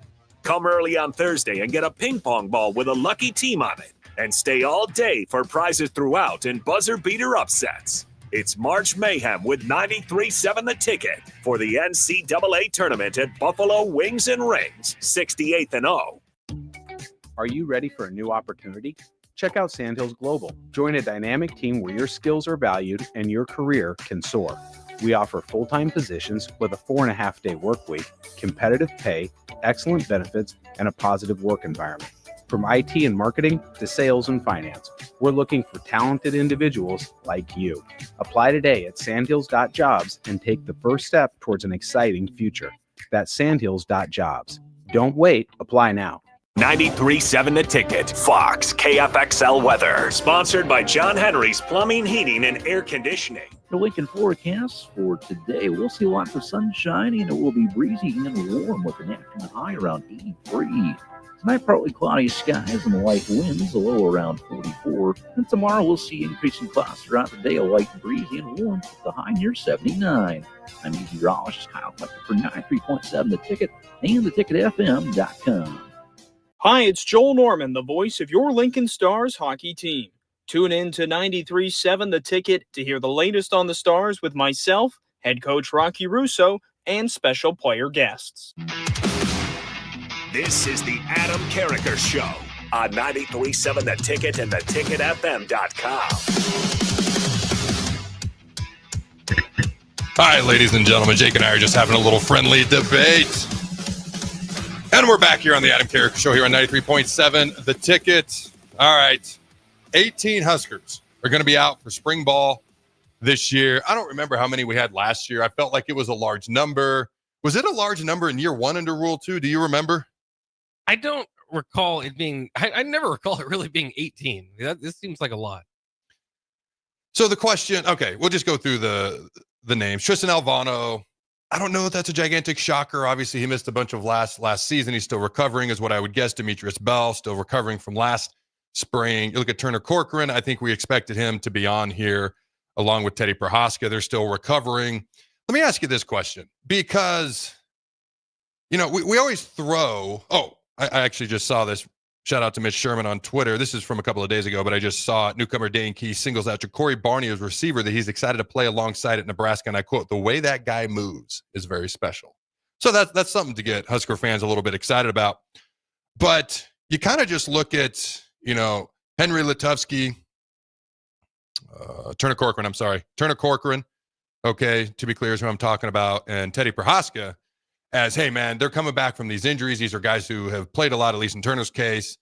And, man, if they can help and contribute, that's great. If not, it's I don't want to say it's not a big deal because we're all rooting for them. And if they can help and contribute and even start, that'd be phenomenal. But at a certain point, when you've got 3 knee injuries and 2 knee injuries and multiple injuries, it just becomes harder. But what if these guys come back and they look good? Like Teddy's had 3 major knee injuries, but he's also had a lot of time to recover. What if he can come back and like maybe start? I don't know if he starts, but maybe have legit competition at the tackle spot. Maybe add depth on the inside, which would allow Grant Bricks to go to the tackle spots. He's athletic enough to play offensive tackle. I don't know. You kind of look at some of these guys and it's like, man, what if they can contribute come the fall? We're not going to see them till the fall. So here's the list. All right. Let me know if I missed anybody.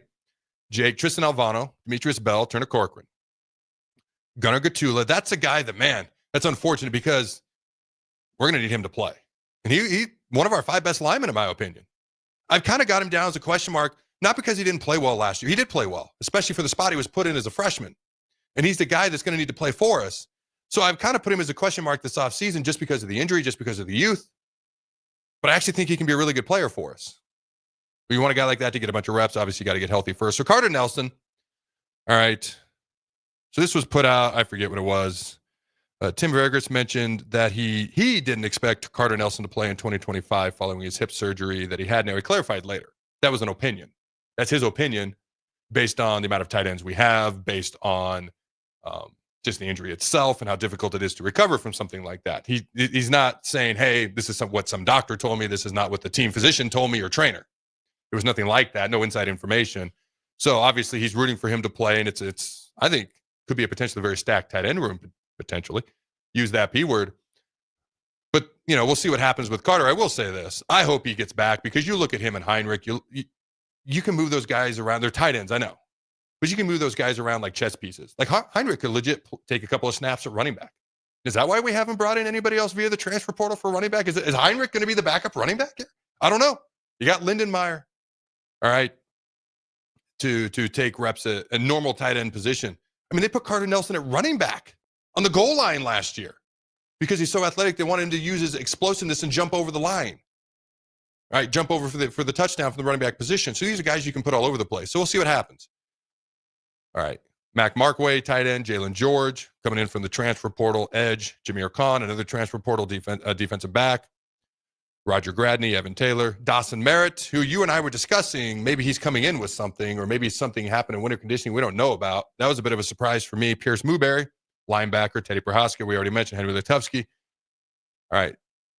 Saru Lefetu and Keelan Smith. So a lot of these guys are going to be starting or fighting for starting spots, fighting for playing time. Who did I miss, by the way? I know there's 2 guys that I missed because I have 16 on the list in front of me, but you told me there's 18. Yeah, so just defensive lineman Connor Keneally and David Borkers also. Borkers will be limited. Keneally will be out. Okay. So a lot of these guys, I guess, let me get your take real quick, because my take is a lot of these guys need reps. They need to get better. They need experience. These are guys we're counting on to at least contribute playtime wise, if not fight for a starting position outright.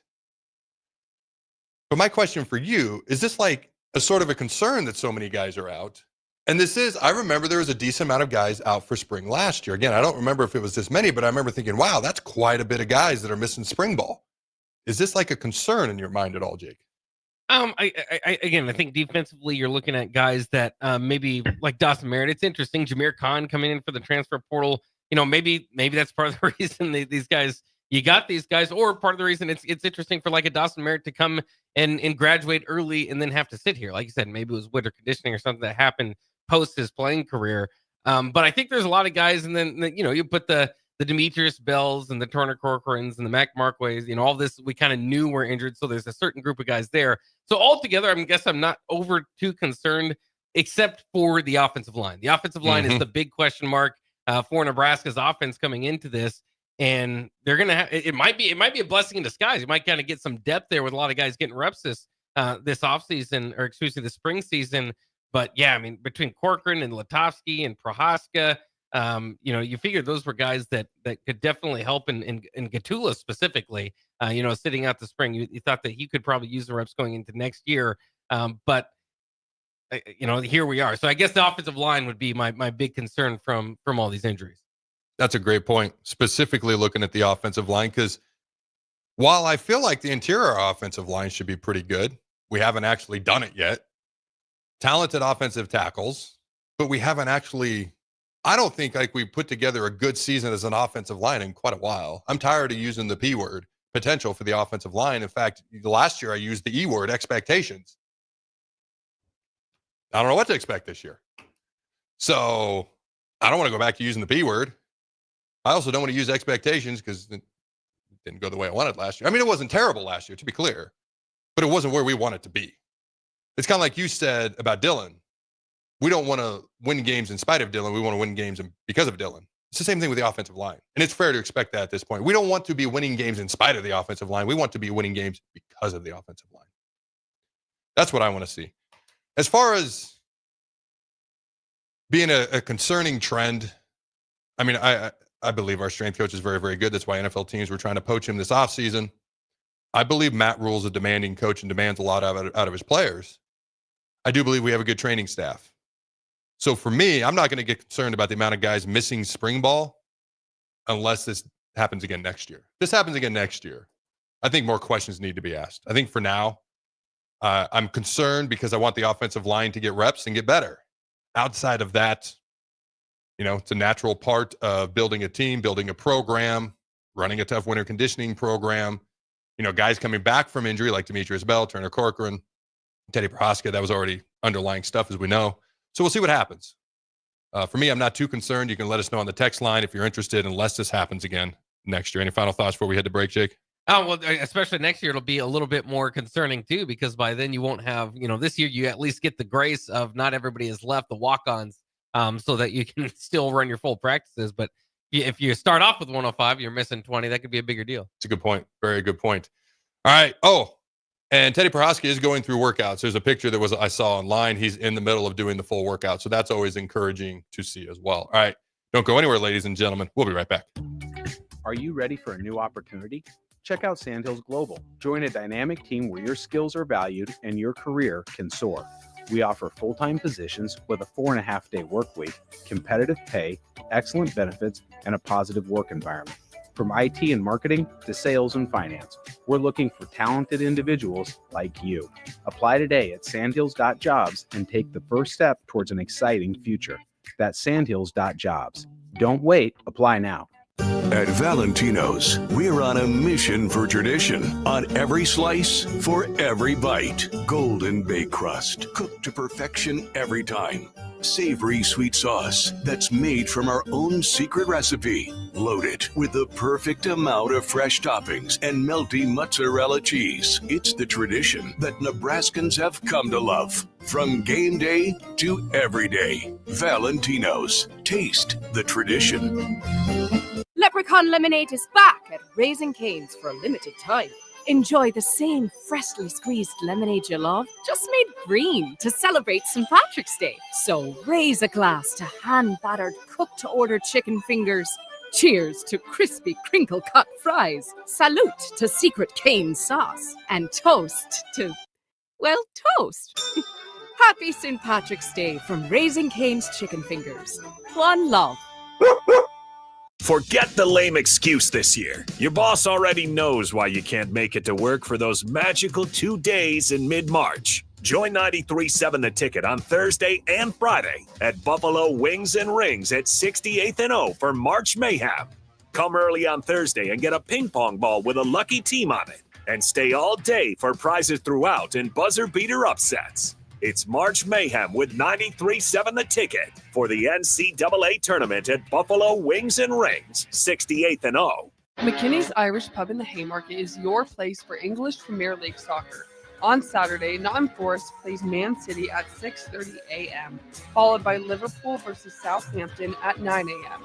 On Sunday, Tottenham plays Bournemouth at 9 a.m., followed by Man United versus Arsenal at 11:30 a.m. Liverpool currently leads the standings with 67 points. You can find all this and more at McKinney's Irish Pub in the Haymarket, your place for English Premier League soccer, located at 8th and P. When you need a new water heater, nothing beats the ProLine family of water heaters from A.O. Smith. ProLine models are built using commercial-grade components, meaning they're built to help you tackle your toughest days. No matter if you need a gas or electric model, A.O. Smith has a ProLine unit for you. A.O. Smith, innovation has a name. Call Bryant at 402-467-1111 for a great deal on a water heater today. Again, that's 402-467-1111.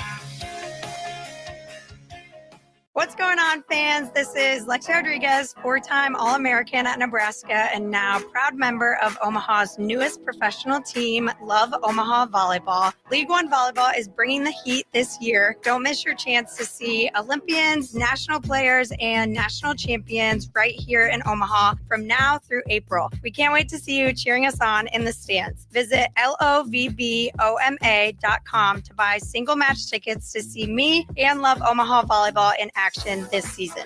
Go Big Green! Hi, it's Joel Norman, the voice of your Lincoln Stars hockey team. Tune in to 93.7 The Ticket to hear the latest on the Stars with myself, head coach Rocky Russo, and special player guests. Rosie Sports Bar and Grill, open for lunch and dinner at 1501 Center Park Road. Muchachos has been serving Lincoln delicious pork, brisket, and chicken tacos for several years now, as well as Hatch Mac nachos and more. Muchachos also brings you close to the taste buds of your favorite local college athletes with NIL deals like the B3 burrito for Bella Bacon of Nebraska softball and many more. See a variety of different NIL options at Muchachos at 11th and K or order online at yomuchacho.com. Open 11 a.m. to 8 p.m. Tuesday through Saturday. This is the Adam Carricker Show on 93.7 The Ticket and theticketfm.com. Boom! Welcome back, ladies and gentlemen, to the Adam Carricker Show here on 93.7 The Ticket. All right, Jake, is there anything from the text line that we should be made aware of, debate, and or flat out argue? Oh, by the way, we got a chat tomorrow. We're going to do our college basketball picks. These ESPN debate shows, are they ruining pro sports? I completely spaced that off today because I was catching up from last week from not being on air, but we'll have to chat about that a little bit tomorrow. But other than that, anything from the text line we should chat about, debate, or argue about at this moment? Just a couple thoughts here from 8668. He texts in, Gunnar had a postseason surgery. Dawson Merritt came in with an arm in sling injury from his high school season. Cubs here says, my only question is, with all these guys, what's going on in the strength and conditioning room? And then 1562 says, we cannot keep wasting starter reps and fall camps on Teddy. He will not stay healthy. And then the second guy is behind again because they didn't get those reps. Appreciate those updates. As far as the strength and conditioning, I do think Corey Campbell's doing a good job. Again, NFL teams tried to poach him for a reason. If we have a reoccurring theme again next year, we're going to have a very different discussion. As far as Teddy, I understand how a fan might feel that way. But this is a guy who has worked his butt off. Yes, 3 major knee surgeries. It's easy to throw in the white towel and give up. I'm not, first of all, he's the guy that if he's completely healthy, which is challenging to do at his size and the amount of knee surgeries. I've had 6 knee surgeries. I understand how this works. Dr. James Andrews, the world's most renowned orthopedic surgeon, looked at me at one point and said, Adam, it's a miracle you can walk, which I appreciated and didn't at that moment because I was still trying to come back and play. But yeah, I was on crutches for 5 months, and I couldn't walk normal for well over a year. Like, I remember walking down the mall holding Christmas presents, and my knee gave out, which it would do from time to time at that point in time, and Christmas presents went flying everywhere. So he wasn't completely and utterly wrong. But had somebody said, hey, don't give Adam a shot, man, that would have pissed me off. And I wasn't 6 knee surgeries deep at that point. So my point is, I feel for Teddy. I've been in his shoes, at least to a certain degree. The guy was highly recruited. The guy was enormous. The little play time he's got, he's played well. He's worked his butt off. I think he's earned the shot, and I don't think it hurts the team at all to give him an opportunity in practice just like any other player. We have less guys on this squad than we've ever had. The way Rule runs practice, everybody's getting reps. Nobody's standing around. So nobody's going to be out reps because Teddy's on the field, and he should be given the shot to earn a spot back. Whether it's a starter, whether it's, and obviously they're clearly thinking, okay, Pritchett from Bama is its starting tackle. Most people, including myself, logically jump to Katula. But if we can have an open competition at tackle, because to me, that's the biggest question mark in the offense right now. Regardless of who it is, I welcome all comers, all challengers, and all competitors who want to compete for a starting spot or add depth, or maybe you rotate if somebody's struggling. The more better offensive linemen you can have with the improper English but logical sense that I'm about to say, the more better you're going to be. What do you think, Jake? Yeah, no, I mean, I agree with you. It's I get the idea behind the thought, but if he's one of your best tackles, Nebraska doesn't have the luxury of being picky and really setting up the future. That's a big question mark for this program, and has been for years. I mean, credit to Corcoran and Benhart for how long they've been playing tackle.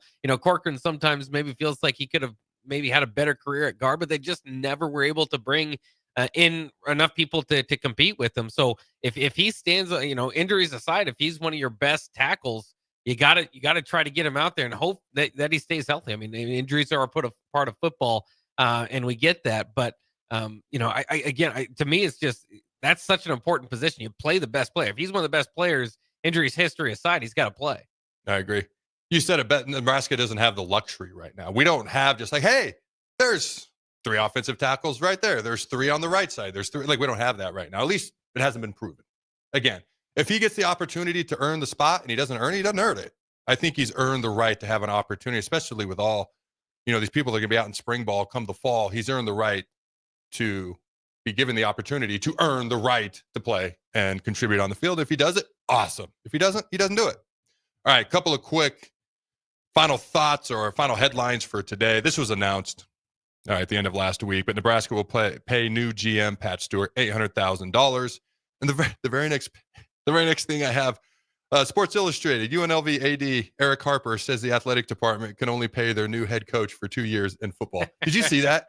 Yeah, I think that got corrected at some point. Oh, did it? Yeah, or at least they didn't want him to say it. I'm not sure. Well, I don't think they wanted him to say it. I was like, wait. We're paying our guy $800,000, and you can only pay your football coach for 2 years. So that's a bit interesting. And I'm sure you saw this, but shout out to Jack Stoll, all right, the newest member of the Philadelphia Eagles. And I've talked about this, but Dylan Raiola, whether you like that he's all over the place and he's out in the public eye or not, whatever.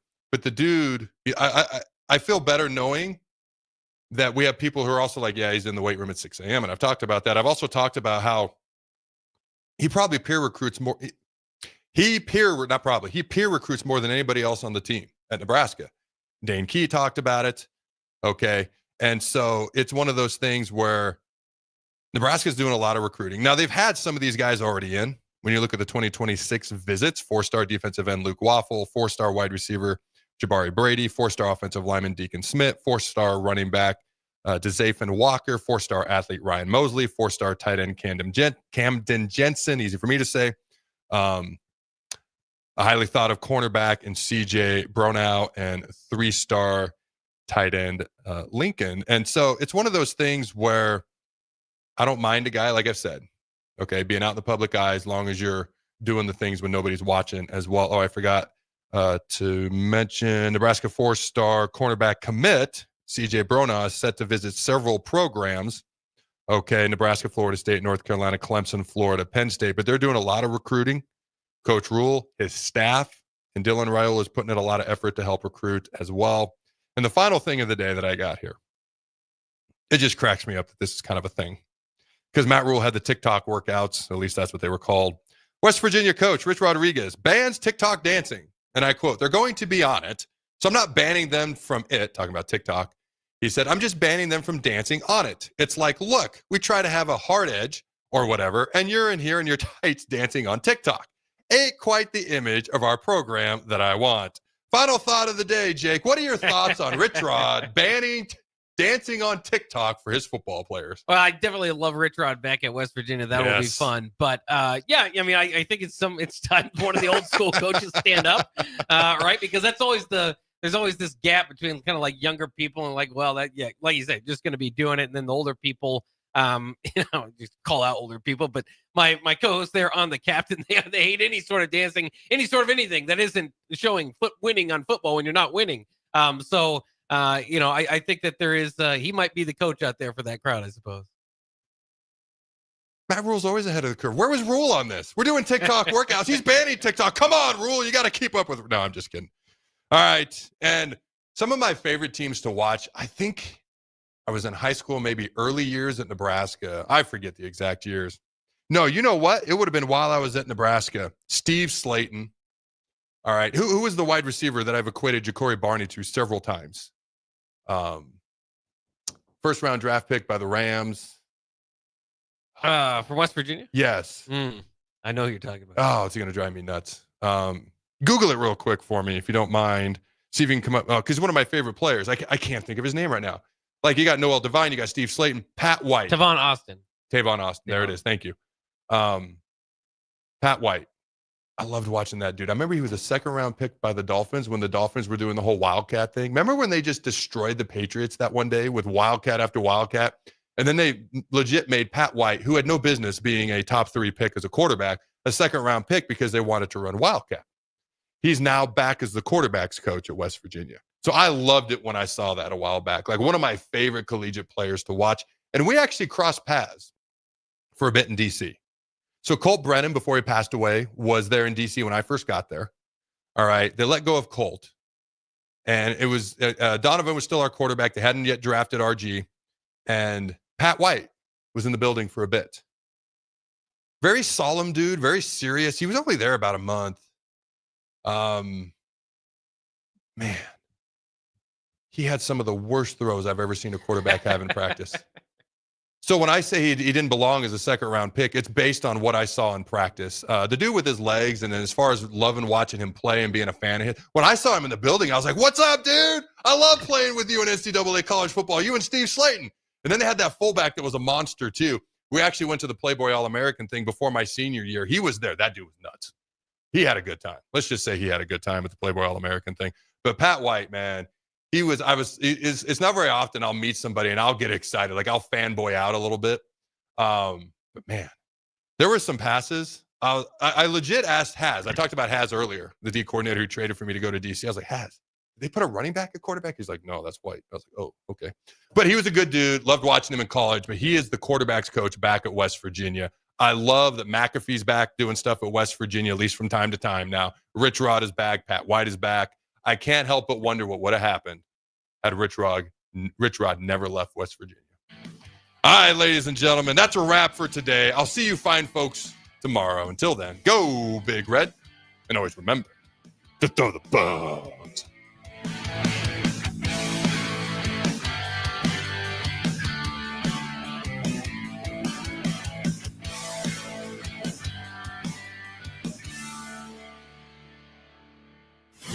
This is Lincoln's home for sports talk on the FM dial. Also online at theticketfm.com. On the internet, KNTK FM Firth, 93.7 The Ticket. A lot of businesses say they're family focused, but when tough situations in life arise, the business wants anything but your best interests. James Enterprise Incorporated is hiring, and they will always treat their employees like family, just as they do their customers. James Enterprise Incorporated is hiring Class A and B CDL drivers, a shop tech, and a diesel mechanic. If you're looking for a career with a company that goes above and beyond to value you and your family, apply today at jamesenterpriseinc.com or call 402-432-6740. Forget the lame excuse this year. Your boss already knows why you can't make it to work for those magical 2 days in mid-March. Join 93.7 The Ticket on Thursday and Friday at Buffalo Wings and Rings at 68th and O for March Mayhem. Come early on Thursday and get a ping pong ball with a lucky team on it. And stay all day for prizes throughout and buzzer beater upsets. It's March Mayhem with 93.7 The Ticket for the NCAA tournament at Buffalo Wings and Rings, 68th and O. 93.7 The Ticket, Fox, KFXL weather. Brought to you by Bryant Air Conditioning, Heating, Electrical, and Plumbing. The Lincoln forecast for today, we'll see lots of sunshine and it will be breezy and warm with an afternoon high around 83. Tonight, partly cloudy skies and light winds, a low around 44.